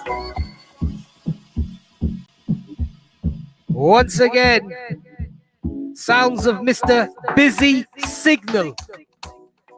Tune entitled Got to Tell You in brackets Zoom Zoom. Available at all good music retailers and stockists. Make sure you go cop it, you get me. For the summer vibes, you see me. Here's the double. What kind of game them girl over this up? You know what kind of picnic game that? Ring a rosy, your pocket full of cozy. Asham, I fell down. Ashes in the water, ashes in the sea. Chisel man is a nigga that dead over we. Me and my crew got the whole city locked. Impressed the girl with the style what we got. You know like a fussy, make me feel like a flash. Elephant message, send this out there. Me and my crew got the whole city locked. Impressed the girl with the style what we got. You know like a fussy, make me feel like a flash. Elephant message, send this out there. One more time. What kind of game them girl over this up? You know what kind of picnic game that? Ring a rosy, your pocket full of cozy. Asham, I fell down. Originates. Ashes in the water, ashes in the lively sea. up. Listen. Me and my crew got the whole city locked. Impressed the girl with the style what we got. You know like a fussy, make me feel like a flash. Elephant message, send this out there. Me and my crew got the whole city locked. Impressed the girl with the style what we got. You know like a fussy, make me feel like a flash. Elephant message, send. They say originates lively up. It's summertime. What kind of game them girl over this up? You know what kind of picnic game that? Ring a rosy, your pocket full of cozy. Asham, temperatures rising. Ashes in the water, ashes in the sea. Chisel man is a nigga that dead over we. Me and my crew got the whole city locked. Impressed the girl with the style what we got. You know like a fussy, make me feel like a flash. Elephant message, send this out there. Me and my crew got the whole city locked. Impressed the girl with the style what we got. You know like a fussy, make me feel like a flash. Elephant message, send this out there. Tiffany, want me carry out the flow with Tiffany. And them a go sick of me. Our man want this of me. Say him a go thump and kiss of me. Show me a big girlfriend a piece of me. Yeah, get rid of me. My lip on my lip on my mother lip on me. Tell her what she a done grip on me. Father not the in me. Thank you for the style the way you give on me. Because see you jump the tip of lip. Oh, me and my crew got the whole city locked. Shoot now. Impress the girl with the style what we got. She said you know like a fussy, make me feel like a flash. Elephant message, send this out there. Me and my crew got the whole city locked. Impress the girl with the style what we got. She said you know like a fussy, make me feel like a flash. Elephant message, send this out there. Me no out to see me and my crew be rolling out. Money now we pack me have that extra amount of accounts. Plus me and me one bank account. Putting up the weed by the road. That's the way I play about phone. It's me and my crew you get pronounced out. Up me name and station and I don't charge me for 2 pounds. I'm murder with the tune about so. Big up all play a low pounds. Me and my crew got the whole city locked. Impressed the girl with the style what we got. You know like a fussy, make me feel like a flash. Elephant message, send this out there. Me and my crew got the whole city locked. Impressed the girl with the style what we got. You know like a fussy, make me feel like a flash. Elephant message, send this out there. Tell them to meet me at the lobby. Go on and shot on them fried fish and for me. Standing at the top of a boat, pick up Tommy. Be a tell me a villa me funny. Marshall and corrupt. Put up I love the place corrupt. You know me big boat well corrupt. Be a tell a corrupt. Put on my push and them a shove up. Piddy girl corrupt. She said, me and my crew got the whole city locked. Impressed the girl with the style what we got. You know like a fussy, make me feel like a flash. She said, elephant message, send this out there. Me and my crew got the whole city locked. Impressed the girl with the style time for we got. You know let no fussy make me feel like a flash. Elephant method, send this out there. Tiffany, want me carry I go club with Tiffany. And the man go think of me, our man want this of me. The man go thump and I go face of me. Put me up big girlfriend a piece of me. Let me and get rid of me, my lip up, mama deliver me. You're not what you are done with me. All that are they in me. Thank you for the style away you give me. Pick up people, jump the Tiffany. Oh, me and my crew got the whole city locked up. Impressed me and them this time that we got. You know let no fussy make me see like a flash. Elephant message, send this out there. Me and my crew got the whole city locked. Impressed me and them this time that we got. Once again, sounds of Mr. Elephant Man. Tune in titled The Elephant Message, available at all good music retailers and stockists. Make sure you go cop it. That's a summer banger for sure. You get me. And without further ado, Professor Hot Stepper, back to you. Peace. Okay. So let's go back to the screen share. We'll have a look at a few more of these encyclopedia entries, so we can get the true extent of what's been taking place in terms of the timeline. I really like the word history, so I'll say the timeline of diseases has been affecting the people that say they stole you from somewhere else and the people they say they stole you from. Which, of course, in itself is another red flag. So now we're going to Italy. So smallpox reached Italy as well. So you had the Italian smallpox epidemics of 1814. So again, these people were fighting with this. I'm trying to show you that these people have always been fighting with disease and pestilence for a long time. 15, 16, 17, 18, 1900s, these people were constantly fighting with disease. So not only were they fighting in physical warfare, they were fighting biological warfare, which ironically they created themselves due to below poor hygiene standards and practices. So again, the question that would be wise to pose to ourselves to really go away and think about is, they're fighting amongst themselves, they're fighting diseases. What time did they have to implement this story, which is called the transatlantic slave trade, in the manner that they say happened? To which, of course, you get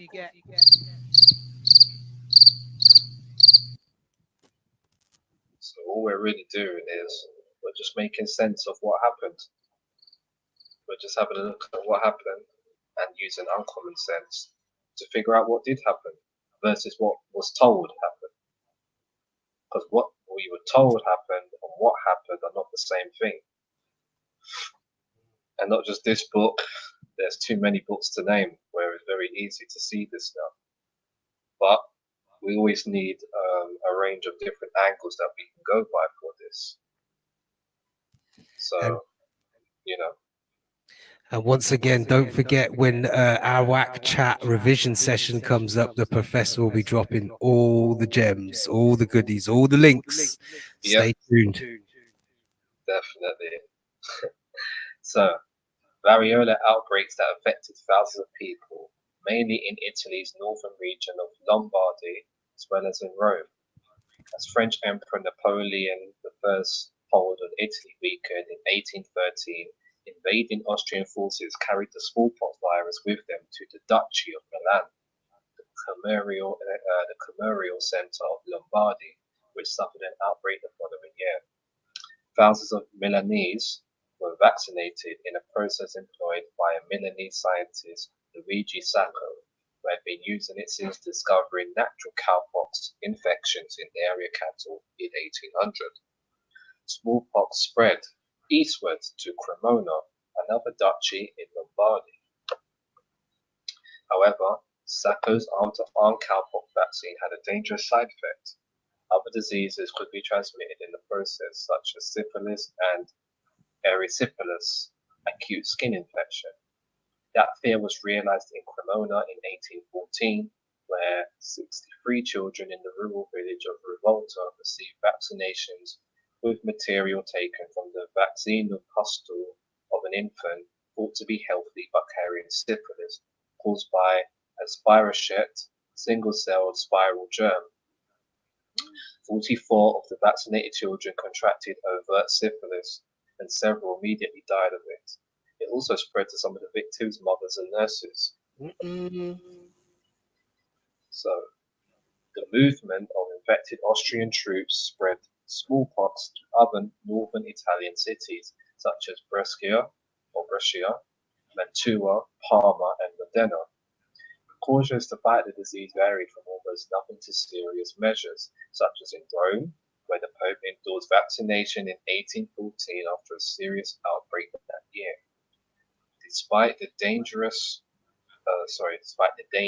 of arm-to-arm vaccination, cowpox vaccine reduced considerably the number of infections and helped control smallpox in Italy. Then again, we had another outbreak in 1870 to 72. So, serious smallpox outbreak killing untold thousands of persons in the newly United Kingdom of Italy. So again, Italy is a new place. This is what we're saying. Like, modern countries are exactly that. They are modern creations. They've not been around that long. So Italy is a conglomerate of like 2 or 3 islands that now come under the Kingdom of Italy. Sardinia being one of them. I've got a link on that somewhere. I hope I saved it. One day I'll cover it for you guys. It's quite interesting. It tells you how Italy was formed. Yeah. So the deadly smallpox virus had evidently been smoldering in many parts of Italy since 1861. Many Italian patriots led by Giuseppe Garibaldi had contracted the disease while fighting the French for control of Sicily and Naples in 1861. These volunteer patriots had become infected in the district of Côte d'Or in eastern France, where the disease was then very prevalent. After achieving the unification of Sicily and Naples, they carried the virus home with them to the Italian peninsula. Before 1870, the northern Italian city of Milan in Lombardy reported about 200 to 300 cases of smallpox annually. The spread of smallpox significantly increased in July 1870, when the Franco-Prussian War, 1870 to 71, broke out. War is traditionally a breeder of disease, which is easily spread when soldiers are herded together in camps and barracks, exposed to hardship, fatigue, vermin, and inclement weather, and involved in mass movements. After Francis, Emperor Napoleon III withdrew his troops from Rome and elsewhere in Italy, whose unification was thus completed, the highly communicable smallpox virus spread among the inhabitants of numerous Italian cities. Milan was particularly hard hit, reporting an estimated 6,000 cases of smallpox and more than 1,000 deaths before the epidemic in the city ended in 1871. The new Italian capital of Rome suffered a severe outbreak between October 1871 and about mid-1872, during which more than 1,000 persons perished from smallpox.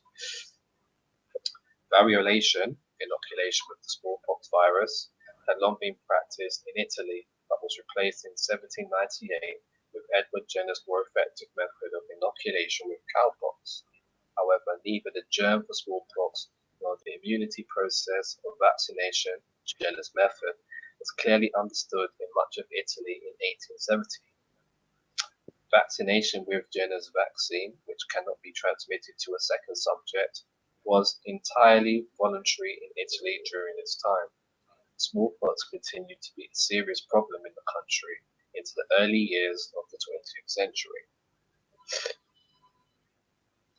And again, we had another outbreak in 1900 to 02, 2 years back. So a lot of these so-called European nations or populations, they were facing smallpox on numerous fronts, on numerous occasions. Sometimes it was really unlucky.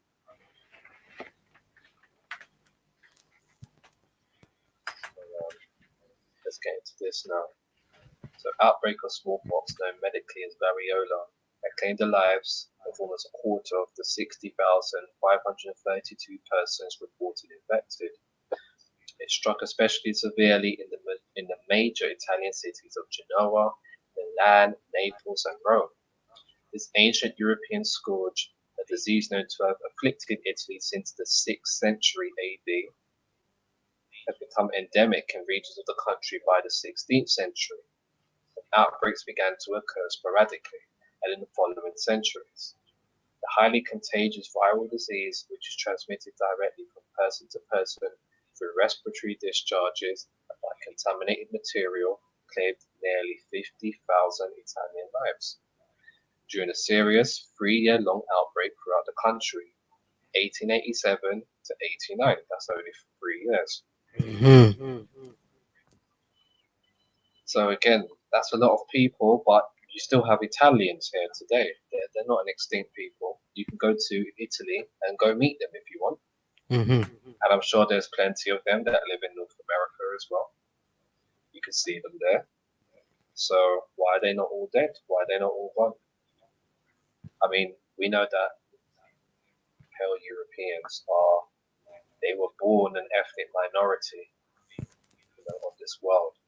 They've always been an ethnic minority. There was never a moment where they were conceived and was ever an ethnic majority over other kind of people. So thousands upon thousands upon tens of thousands upon thousands of them were dying, and they're still here. What makes you think a whole hemisphere of people died from the same things they were dying from? Wow, how does that make sense? Because they're still here. So clearly the original people must still be here as well then, from the Americas. Facts. By that logic. Facts. Because these people should be, well, there was this group of people called the Italians, and they just kept dying from this thing called smallpox, and they just kept getting it over and over again, and they kept losing people, and now they're not here anymore. They're not saying that, they're still here. Yep. They've had traces of this since 6 AD, the 6th century AD, and they're still here. So you're not going to say that the whole Americas was almost wiped to oblivion over the same smallpox. That's not realistic. No, it's not. It's completely incorrect. So, however, smallpox vaccination remained entirely voluntary in Italy well into the 20th century.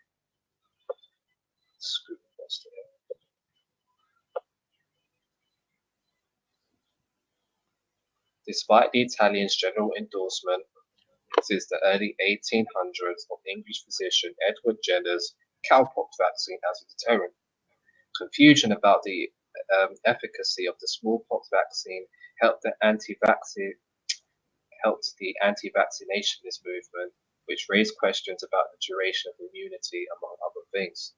Italian officials reported 14,951 human fatalities from smallpox during the 1900 to 02 epidemic. France, Germany, and Great Britain, countries then with larger populations than Italy, which had an estimated 35 million people, reported morbidity and mortality from the disease in far fewer numbers. For instance, in Germany, which had about 65 million people at the time, only 386 human deaths from smallpox were reported between 1900 and 1910, undoubtedly due to the development of an effective vaccination program. During the same decade in Great Britain, where anti-vaccinationists was still strong, there were an approximate 5,000 deaths from the disease. In Italy, the variola virus claimed another 4,049 victims from 1904 to 1910.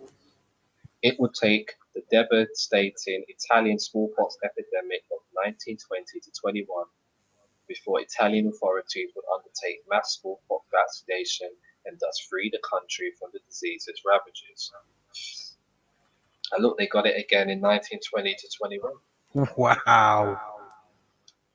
So, severe smallpox or variola outbreak that killed 12,450 433 persons out of 31,097 who were reported infected.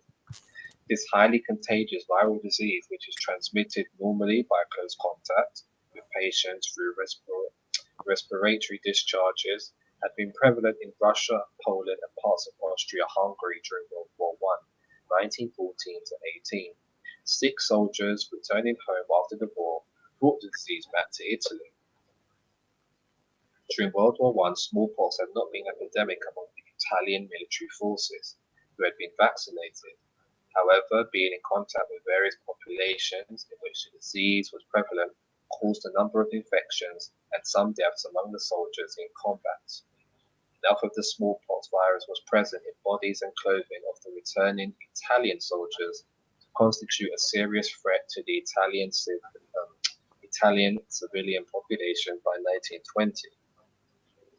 This was not the first time returning Italian troops were responsible for infecting the home populace.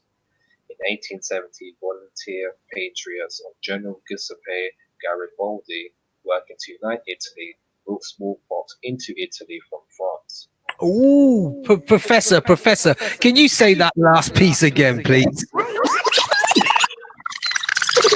Could you possibly rewind and come again? So, this was not the first time returning Italian troops were responsible for infecting the home populace.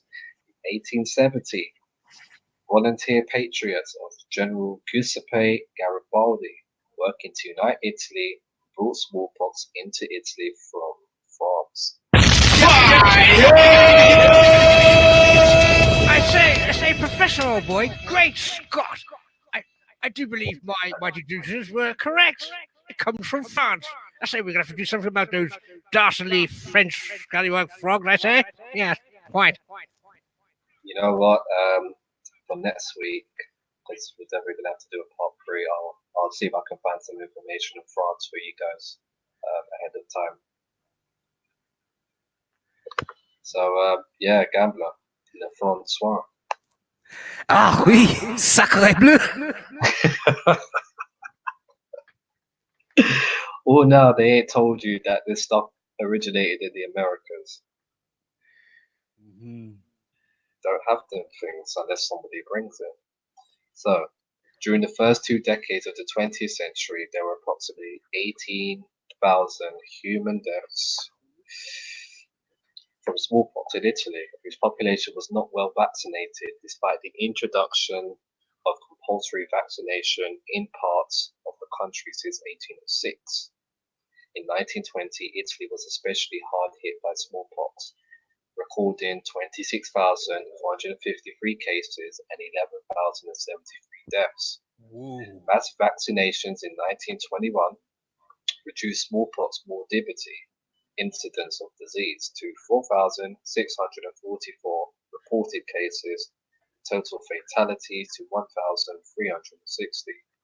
Women accounted for a large proportion of the cases during the 1920 to 21 Italian epidemic, which permeated into regions of Austria, Switzerland, and France that border Italy.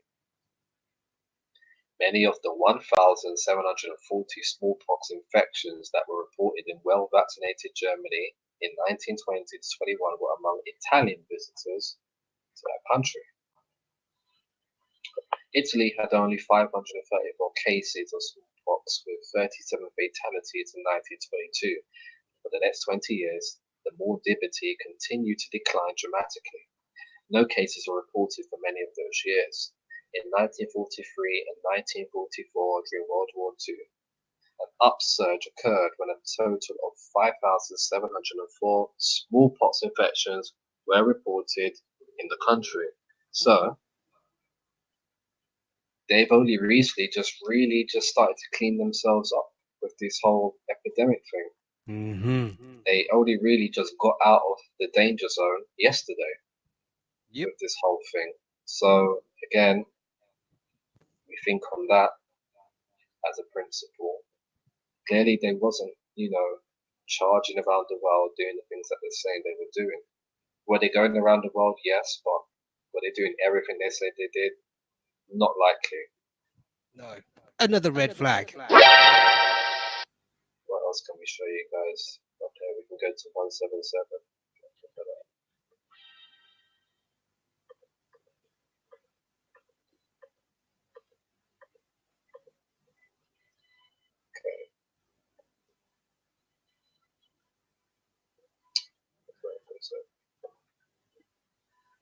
Okay, so now we're off to East Africa.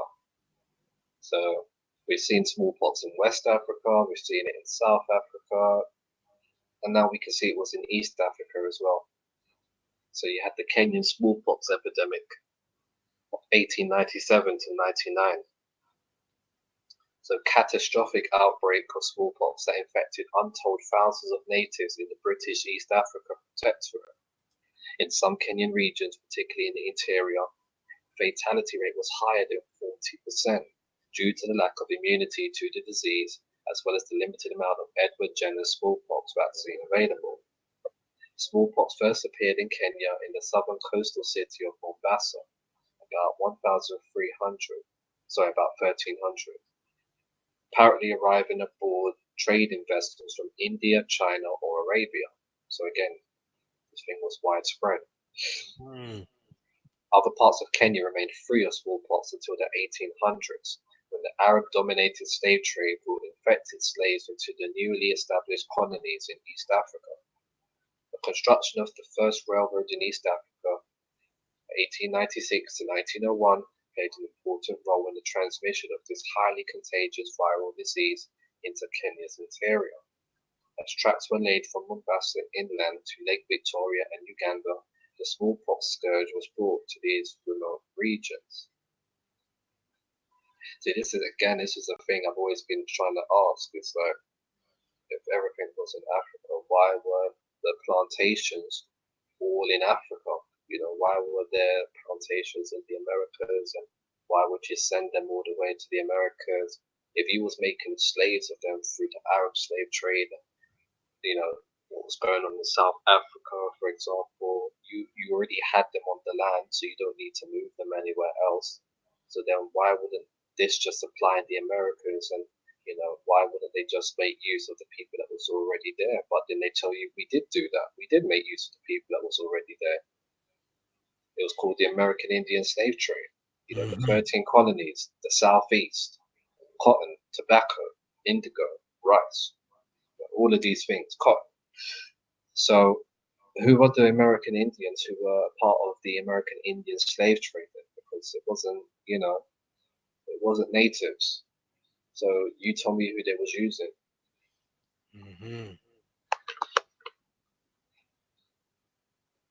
So the construction of the first railroad in East Africa, 1896 to 1901, played an important role in the transmission of this highly contagious viral disease into Kenya's interior. As tracks were laid from Mombasa inland to Lake Victoria and Uganda, the smallpox scourge was brought to these remote regions. Powerful and militant East African tribe in the interior, the Maasai, had managed to escape the smallpox infection until this time. The Maasai, who lived off the milk, blood, and meat of their cattle. Professor.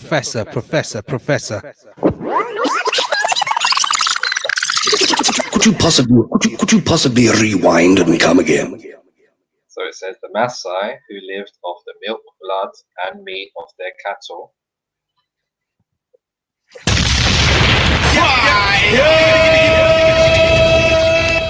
When's the last time you heard about Aborigines surviving off of blood? No. We don't play with that, man. Even now, you buy some meat, that thing's got to be drained properly, man. It's got to go to some vinegar water or some lime water or some lemon water for a while, man. That's before you even season it. You see, any blood that's got to come out, man. No, you. So again, that's what I mean.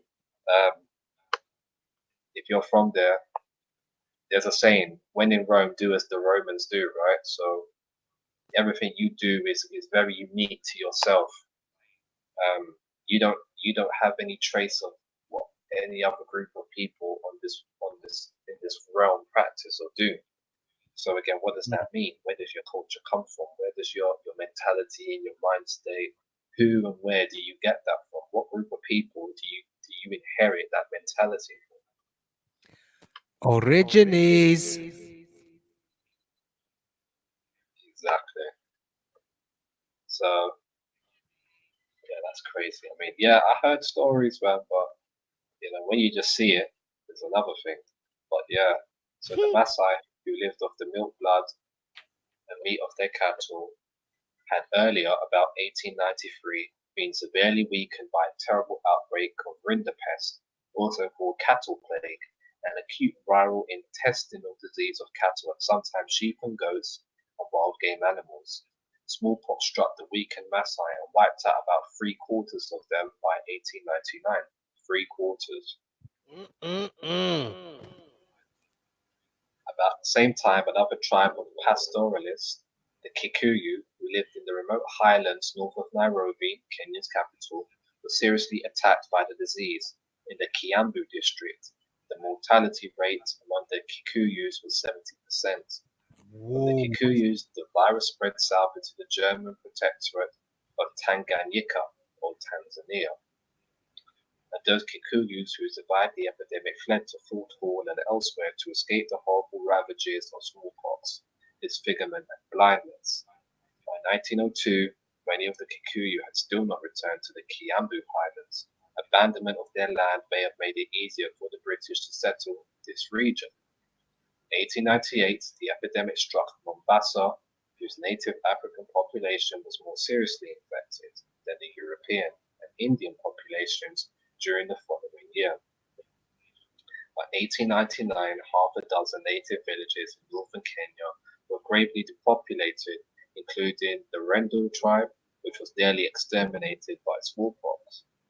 Since then, Kenya has alternated sharply between outbreaks and periods free of smallpox.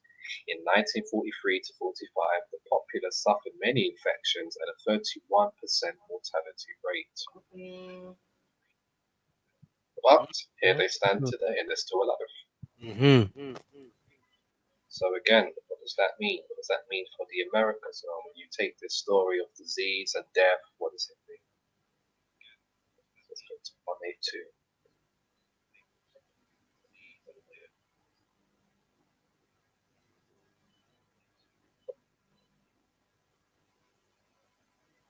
Okay. So what we're on now is the London Plague of 1563. So first major mortality crisis caused by bubonic plague in 16th century London. Perhaps the worst incidence of plague experienced by metropolitan London in its history. The city and its outlying parishes lost an estimated 1/4 to 1/3 of their estimated population of 80,000 persons. The disease erupted in epidemic form in June 1563, and following the usual pattern of bubonic plague, the death toll rose steadily from July through October and declined in November with the onset of cold weather, when the plague-carrying fleas which transmit the disease began to hibernate for the winter. Plague deaths reported in December were in all probability caused by complications and sequelae, after effects, due to plague infection acquired earlier rather than fresh cases, and by the end of January, deaths from plague ceased altogether. Approximately 1,000 people died of plague weekly in mid-August, 1,600 per week in the second half of September, and 1,800 per week at the peak of its virulence in the first week of October.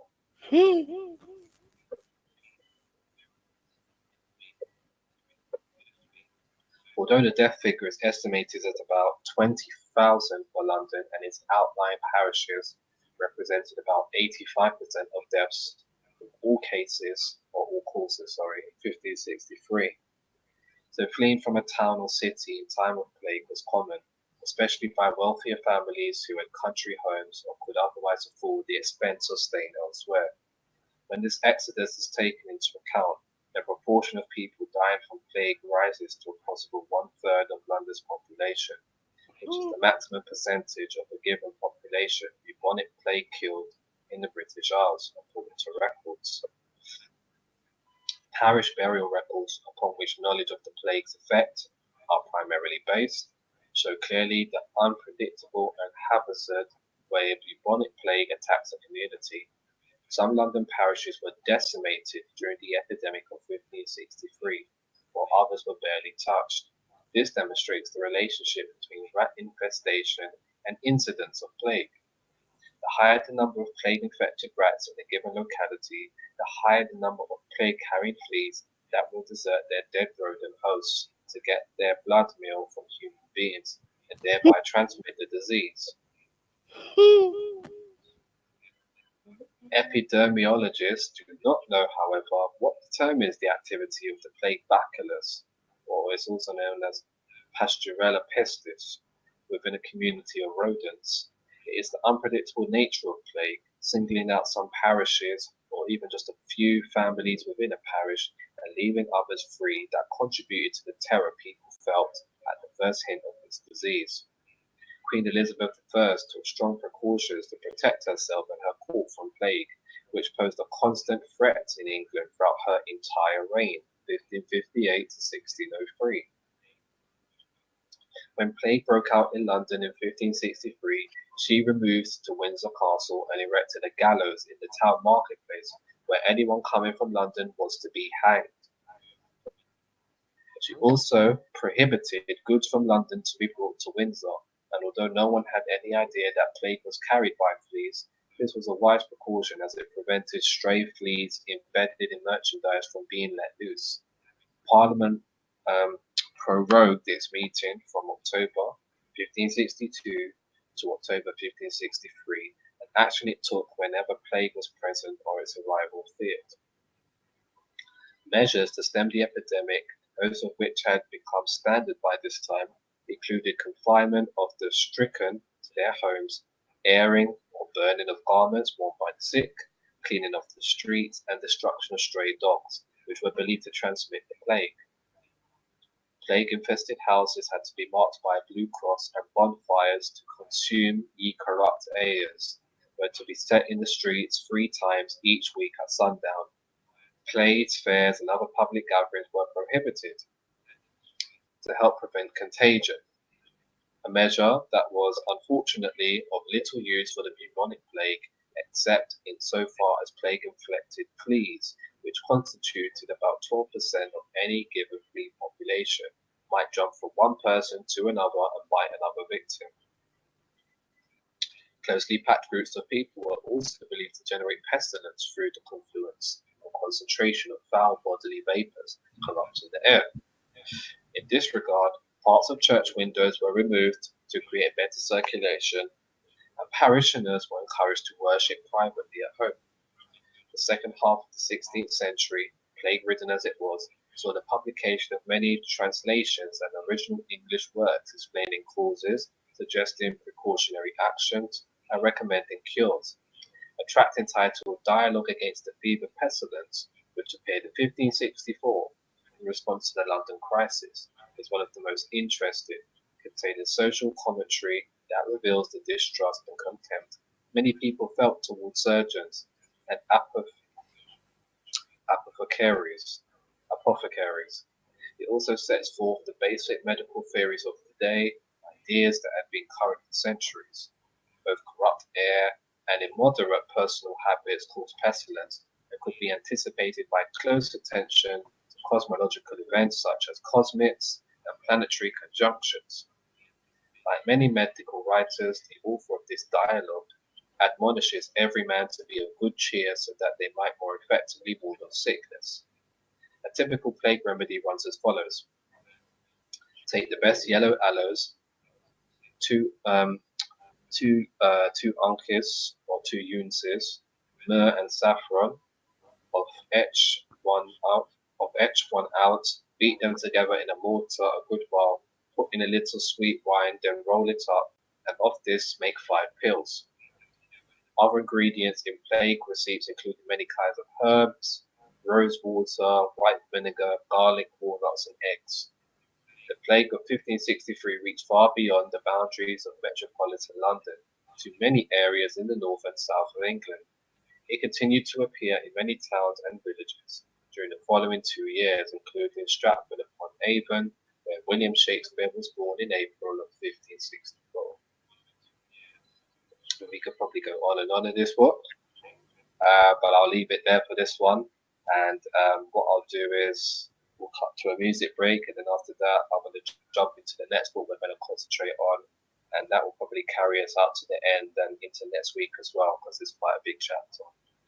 Oh, so it's going to be a part 3. He's in now, Professor. And as we slide to the music bar, couple of shots on the rocks. Listen.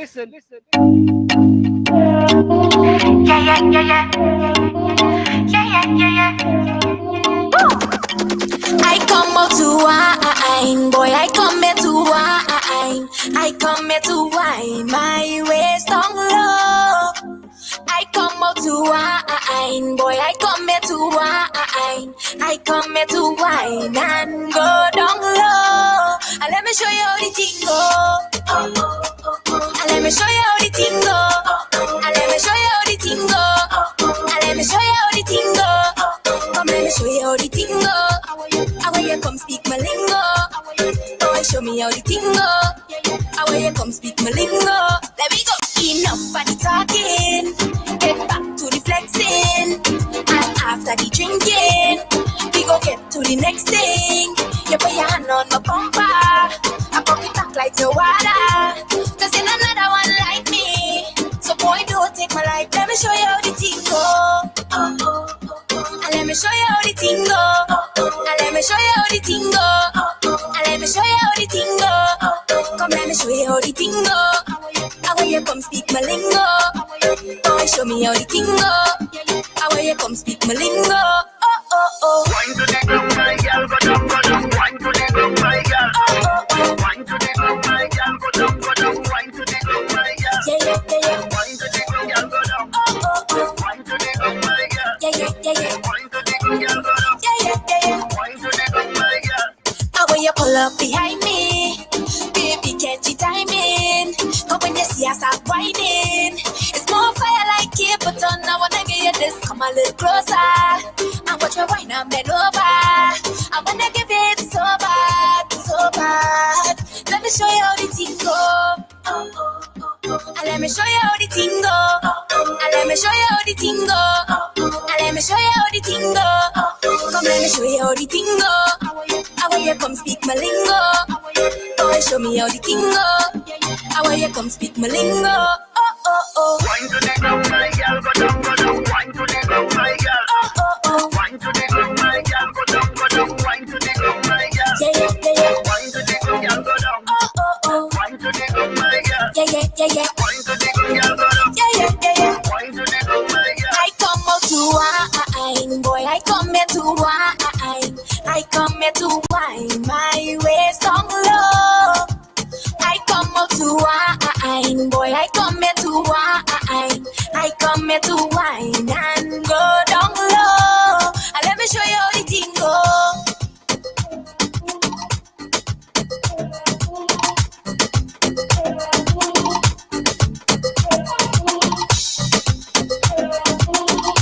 Once again, sounds of Miss Nessa Preppy, tune entitled How Did Ting Go? Available at all good music retailers and stockists. Make sure you go cop it. Shout out to brother Wanagi in the building, on the go, on the road. Drive safely, brother. Yeah, get me. Here's the double. Oh. As we continue with the summer vibes. Yeah. She's got the touch I love so much, but now I'm disappointed. Under her spell she had me crushed. I swore I was anointed. One more time. DJ Gambler. Yeah.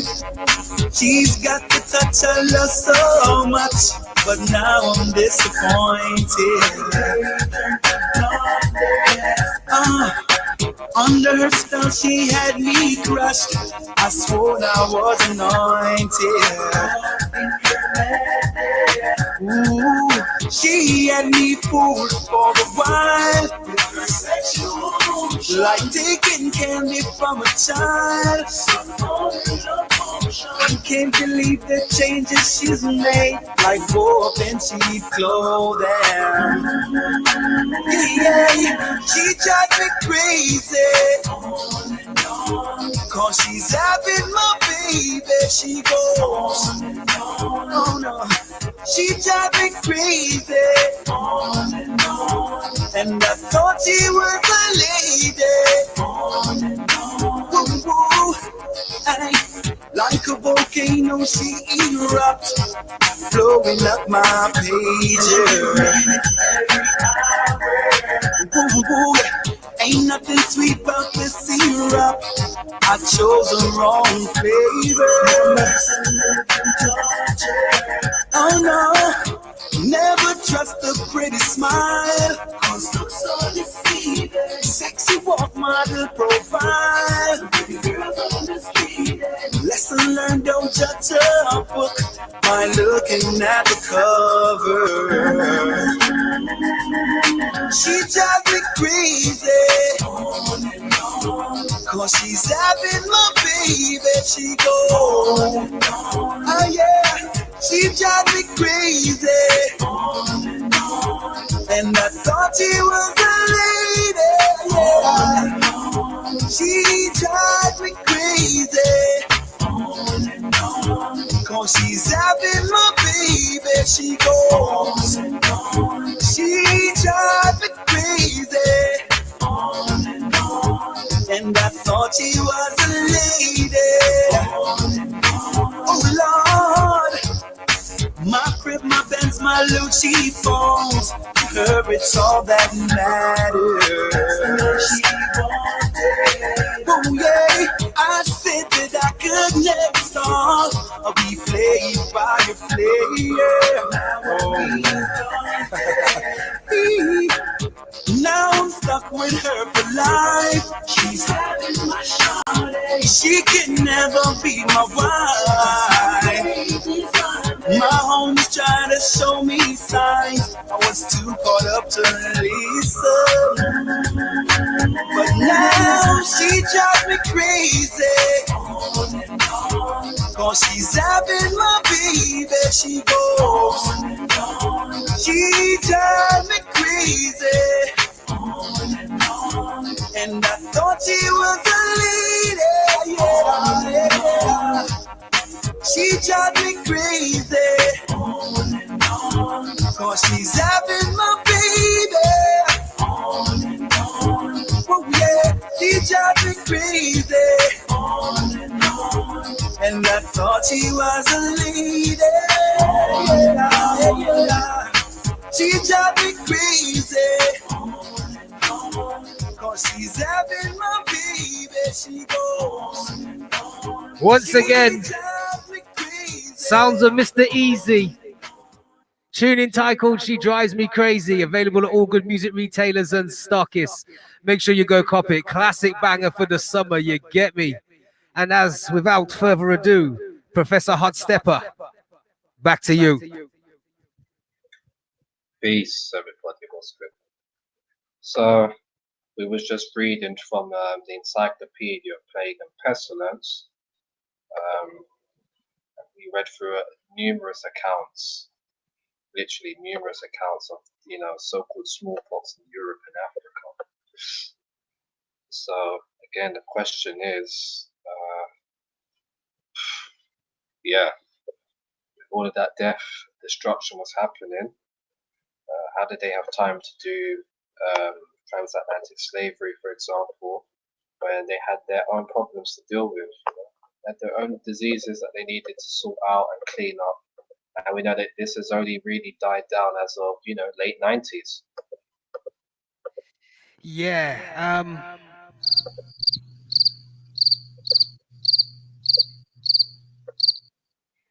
So make of it what you will.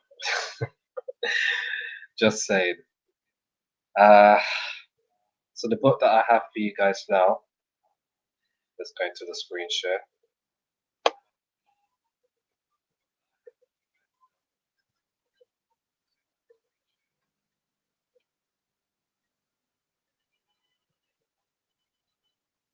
It's this one here. It's Plagues and Peoples by William McNeill. And the chapter we're going to be focusing on is the impact of the Mongol Empire on shifting disease balances 1200 to 1500. So I'll read about 15 minutes to you guys, and then I think we'll call it a day for part 2, and we'll carry on where we left off. So if the disease history of the Old World as reconstructed in chapter 3 is correct, at least in its main lines, one may conclude the epidemiological adjustments arising from the establishment of regular communication across the spaces separating one civilized community of Eurasia from another had worked themselves out by about AD 900 into a relatively stable pattern. That is to say, by that time human populations had adjusted to the confluence of the various infectious diseases that in earlier times had developed differently in different parts of Eurasia and Africa. In all probability, no considerable population within the ecumene remained altogether inexperienced with any of the major person-to-person epidemic infections, although in many places such diseases appeared only at intervals when an accumulation of susceptible age classes provided the tinder needed to sustain an epidemic. What's that? Is that an F and an I? I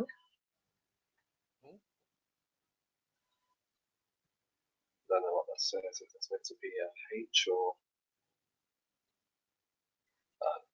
Yeah, I'm a bit Yeah, because I can't make out what that was meant to be. It looks like it says configuration, but I could be wrong. So apologies. It kind of does look like a I and a dot. Yeah. Seems to have that kind of, so yeah, configuration. Yeah. Yeah. It looks like an F and an I. Yeah. So 2 systematic instabilities remained. One was the persistent and cumulatively massive growth of human population in the Far East and Far West, resulting from the way in which the Chinese and Europeans had broken through older epidemiological and technological barriers shortly before AD 900. Eventually, this development affected the macro balances of the Old World in emphatic fashion, making first China and then Western Europe critically influential in military, economic, and cultural matters.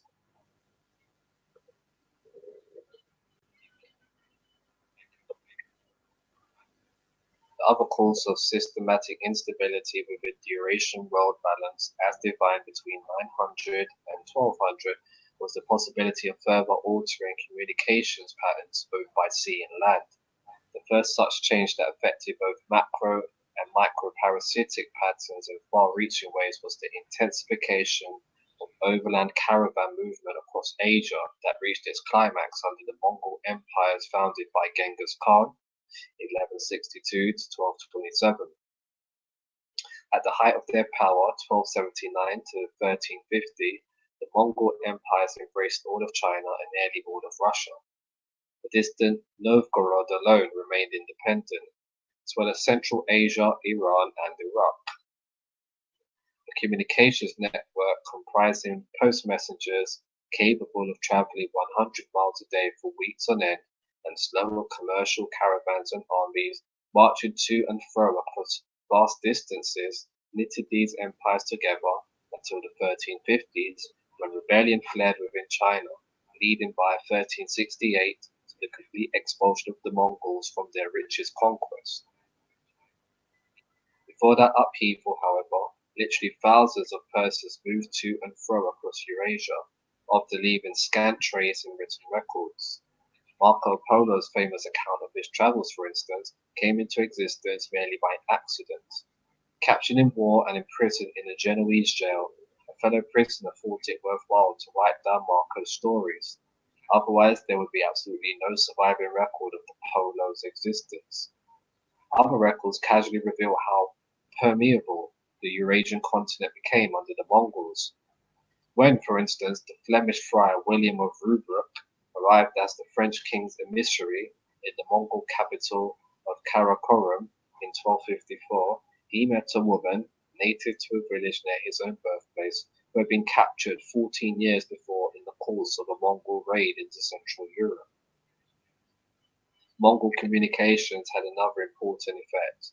Not only did large numbers of persons travel very long distances across cultural and epidemiological frontiers, they also traversed a more northerly route than had ever been intensively traveled before. The ancient Silk Road between China and Syria crossed the deserts of Central Asia, passing from oasis to oasis. Now, in addition to this old route, caravan soldiers and postal riders rode across the open grasslands. They created a territorially vast human web that linked the Mongol headquarters at Karakorum with Kazan and Astrakhan on the Volga, with Kaffa in the Crimea, with Kanbalik in China, and with innumerable other caravanserais in between. From an epidemiological point of view, this northward extension of the caravan trade net had one very significant consequence. Wild rodents of the steppe lands came into touch with carriers of the diseases, among them in all probability bubonic plague. In later centuries, some of these rodents became chronically infected with Pasteurella pestis. Their burrows provided a microclimate suited to the survival of the plague bacillus winter and summer, despite the severities of the Siberian and Manchurian winters. As a result, the animals and insects inhabiting such burrows came to constitute a complex community among which the plague infection could and did survive indefinitely. No one knows for sure when the burrowing rodents of the Eurasian steppe first became carriers of plague. Their role in sheltering bubonic infection was discovered in 1921 to 24 by an international team of epidemiologists dispatched to investigate an outbreak of human plague in Manchuria. That investigation in turn built upon work in the Don-Volga regions of southern Russia, dating back to the 1890s, which indicated that various rodent species were plague carriers.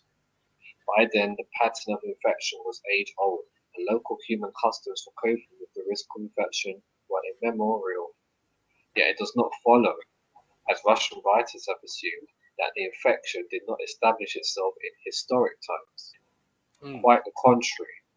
I contend that Mongol movements across previously isolated distances in all probability brought the Bacillus Pasteurella pestis to the rodents of the Eurasian steppe for the first time. In order to evaluate such a hypothesis, it is helpful to step outside the chronological frame of this chapter to consider more closely the 19th and 20th century plague epidemic, whose containment by international teams of doctors constitutes one of the most dramatic triumphs of modern medicine.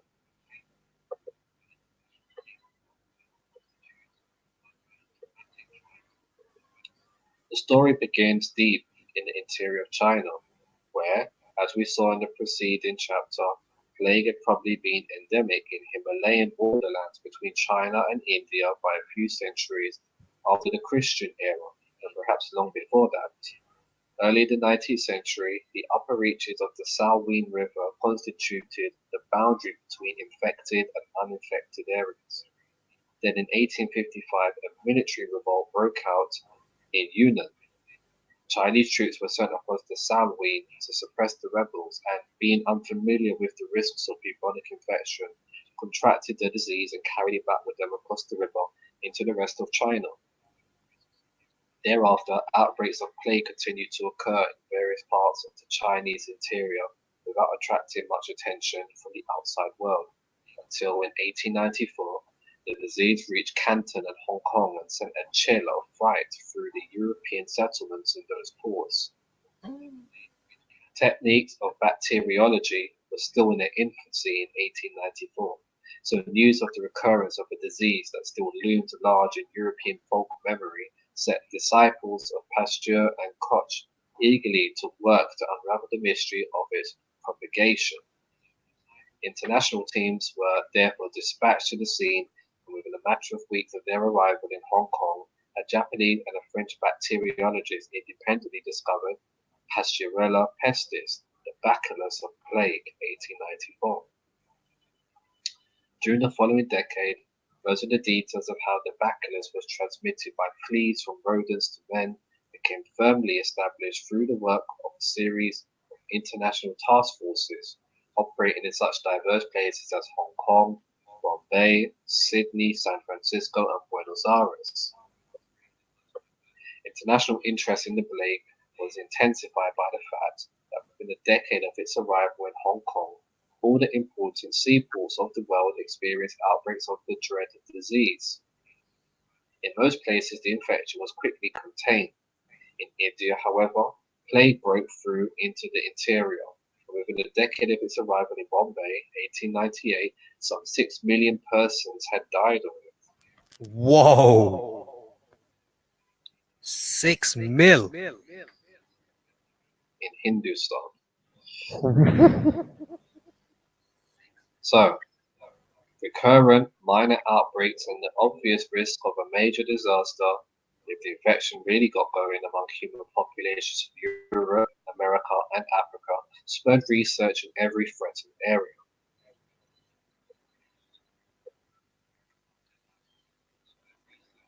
One of the most significant discoveries was this. In California, South Africa, and Argentina, burrowing communities of wild rodents picked up the plague bacillus even more readily than people. California ground squirrels were first discovered to be infected with plague in 1900, in the same year that a minor outbreak of the disease occurred among the Chinese population of San Francisco.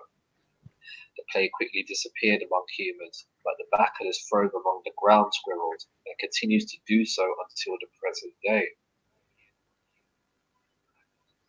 Within less than a decade, similar infections were discovered among burrowing rodent communities of South Africa outside Durban, and in Argentina outside Buenos Aires, soon after human plague episodes had occurred in those ports.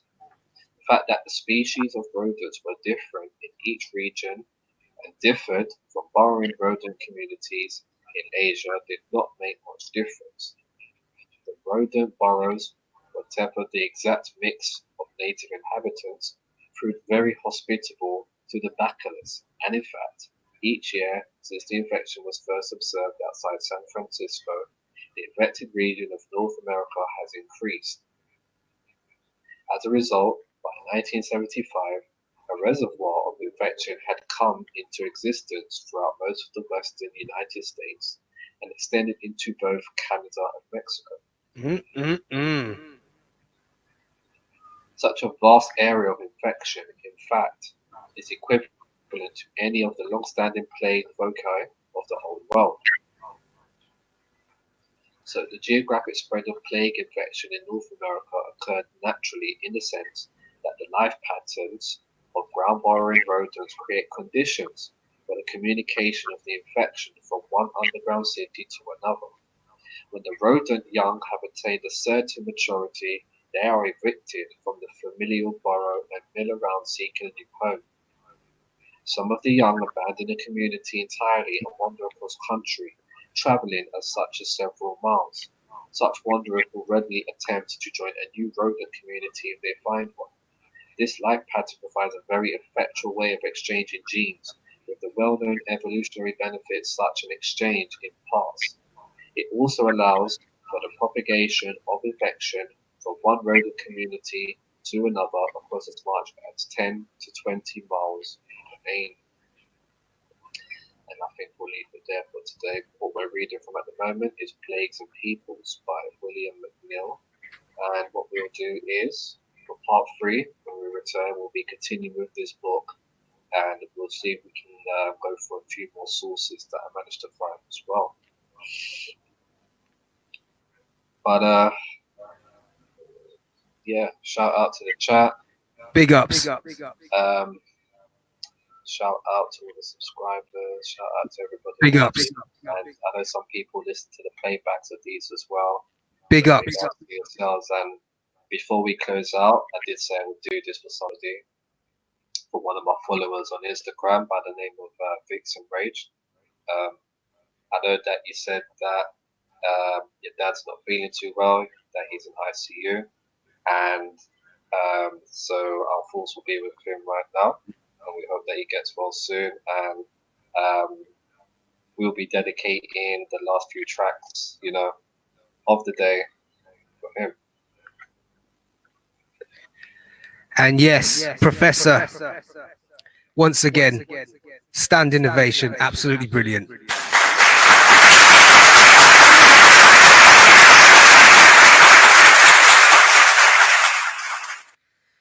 And as we slide to the bar for the last refreshments of the day before class is ending, these tracks are for you, brother.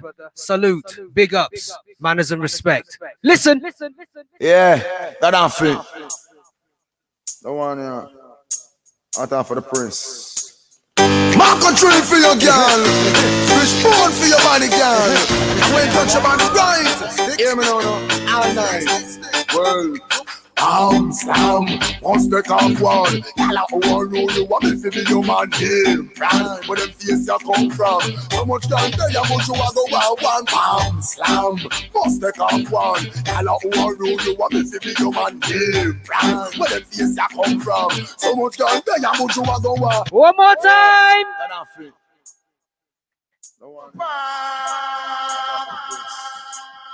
Mark a tree for your girl. Fish bone for your body, girl. When touch your body right. Hear me now, all night. Well, slam, once they come one, y'all all know you want me to be your man game. Where them face you come from, how much time they you much you are the one. Slam, once they come one, y'all all know you want me to be your man game. Where them face you come from, so much time they you much you are the one. And when the woman to dead come out, you now go love the man. And say they say sexual legs and not the man done tell man. Put up on a scope and have up on a program. No, you come in a float like them on the ocean. No, that's what I'm talking about, entire portion. No, the man them a feel line up arguments strong. I lyrics with the yellow, we no chat too long. Sweet and she yard to get her man. Hey, slam, must take off one. Yalla who a paint you want me to be your man here. Where them tanya come from? So much time they a put you a go one. Slam, must take off one. Yalla who a paint you want me to be your man here. Where them tanya come from? So much time they a put you a go one. Let me not show me neck and get catch friendless.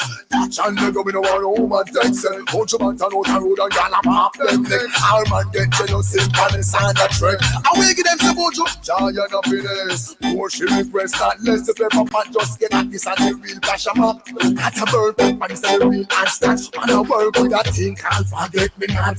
Alright, send them come since them. Got a million and the place and I walk round the clock. Go tell the world it's not the real. The true and the craft. Slam, I must take up one. Yalla who a paint you a every be your man here. Where the face you come from, so much time then you want to go wow. Here you can come out. I guess it's the first time you're stepping out your house. You good and fresh and nice without doubt. Feel can come rush me take over my house. Boy, good looks is not a problem. Call it out, your man name is like an anthem. Call it out, animal I walk it when me hear from the show. Man back with trampoos can step on one road. Slam, must take off one. Yalla who a paint you a messy be your man game. Where them tire come from? So much time there you me a go one.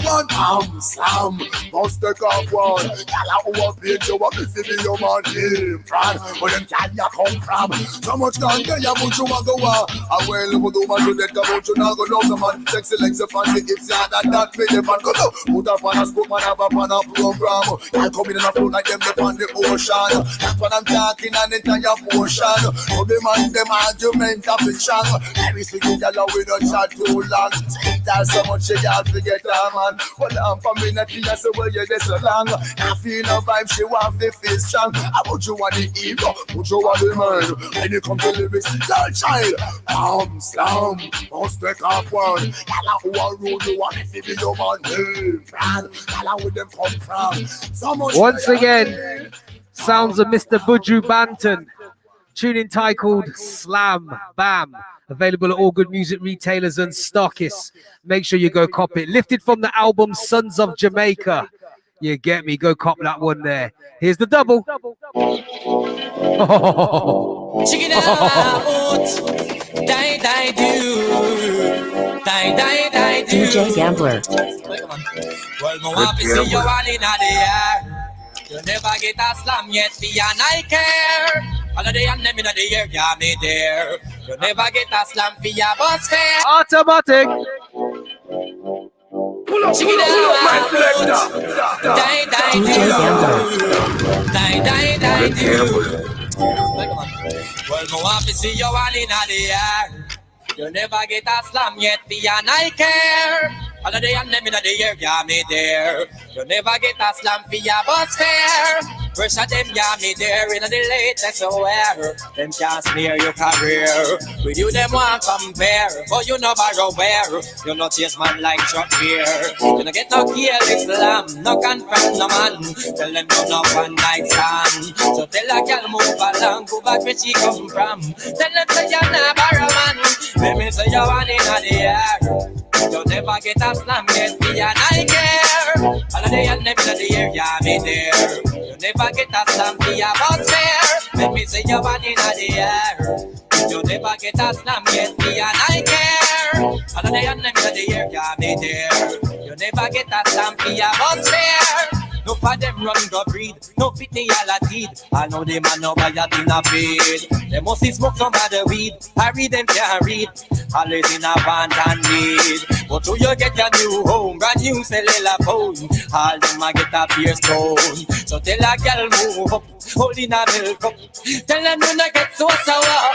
Let me say you one in the air. You never get a slam yet, me and I care. All of the and them in the air, yeah, me there. You never get a slam, me a bus fare. Let me say you one in the air. You never get a slam yet, me and I care. All of the and them in the air, yeah, me there. You never get a slam, me a bus fare. Them a try compete, them get defeat. Look how you need to sway. In your face, them can't speak. Call them a tweet. Who live no hurry and peace? Let me say you one in the air. You never get a slam yet, me and I care. All of the and them in the air, yeah, me there. You never get a slam, me a bus fare. Let me say you one in the air. You never get a slam yet, me and I care. All of the and them in the air, yeah, me there. You never get a slam, me a bus fare. So push at them, yeah, me there in the latest wear. Them can't spare your career. With you, them want compare. But you no borrow where. You not yes man like truck here. You don't get no careless slam. No confirm no man.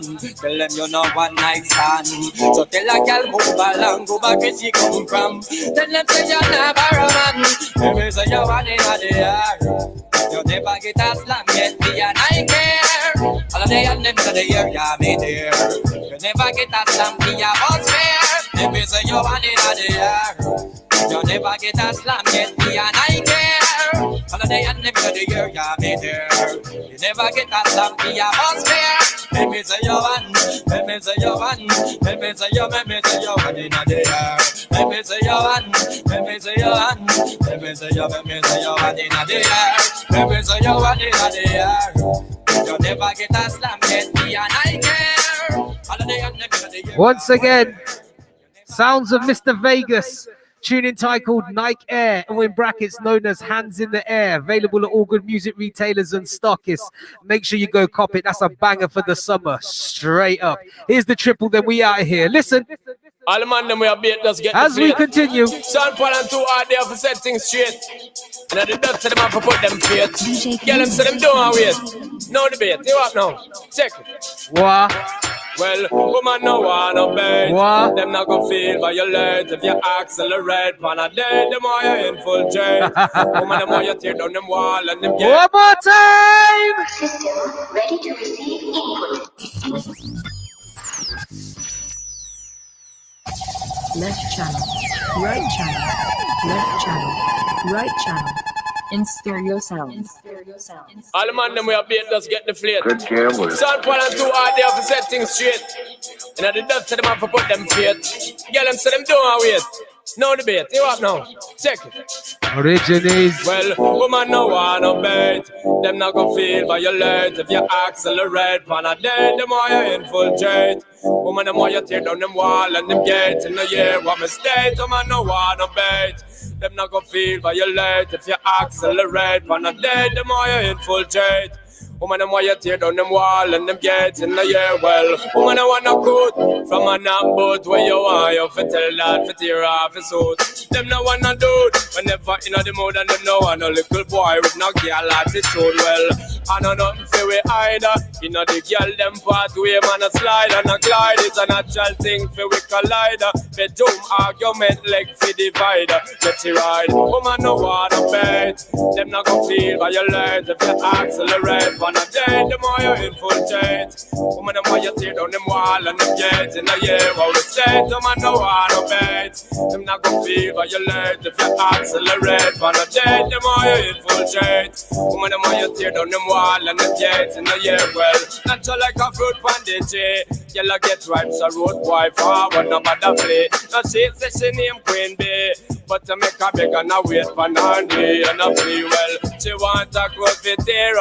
Need a little loving and see why you draw nearer. But you're fair, in your heart you know want figure there. Disappearance and fall will appear. In the year, woman no want to bait. Them not gonna feel violate if you accelerate. On a day, the more you infiltrate. Woman, the more you tear down them wall and them gates. In the year, one mistake, the man no want to bait. Them not gonna feel violate if you accelerate. On a day, the more you infiltrate. Woman, the more you tear down them wall and them gates. In the year, well, no time for debate. Them don't want to wait. Them want a good loving for them appreciate. Them want a good man to caress them man. They girl them want a man with the rightful program. Well, when you listen to the dirty, you let the way up it's a key and walk it. Them no bother talk about your mind too smutty. Turn up all I got a lot of sweat for we bust it. Then I must say, woman I wanna bait. Them not gonna feel violate if you accelerate. On a day, the more you infiltrate. Woman, the more you tear down them wall and them gates in the year. One mistake, the man no wanna bait. Them not gonna feel violate if you accelerate. On a day, the more you infiltrate. Woman, the more you tear down them wall and them gates in the year. Well, woman, I want no good from a knock boat where you are. You fit tell that fit tear off his suit. Them no want no dude whenever in the mood and them no want a little boy with no girl attitude. Well, I know nothing for we either. You know the girl them pathway man a slide and a glide. It's a natural thing for we collide. Bedroom argument leg for divide. Get you right. Woman I wanna bait. Them not gonna feel violate if you accelerate. On a day, the more you infiltrate. Woman the more you tear down them wall and them gates in the year. One mistake, the man no wanna bait. Them not gonna feel violate if you accelerate. On a day, the more you infiltrate. Once again, sounds of Mr. Sean Paul. Tune entitled Infiltrate. Available at all good music retailers and stockists. Make sure you go cop it. And yes, class session has now ended. This is Arawak Chat, episode 19, part 2, knocking at death's door. Stay tuned for part 3 coming next week. You get me? Professor, outstanding. And yes, brothers and sisters, we're about to get out of here. Origines! Forward! And we out! Peace!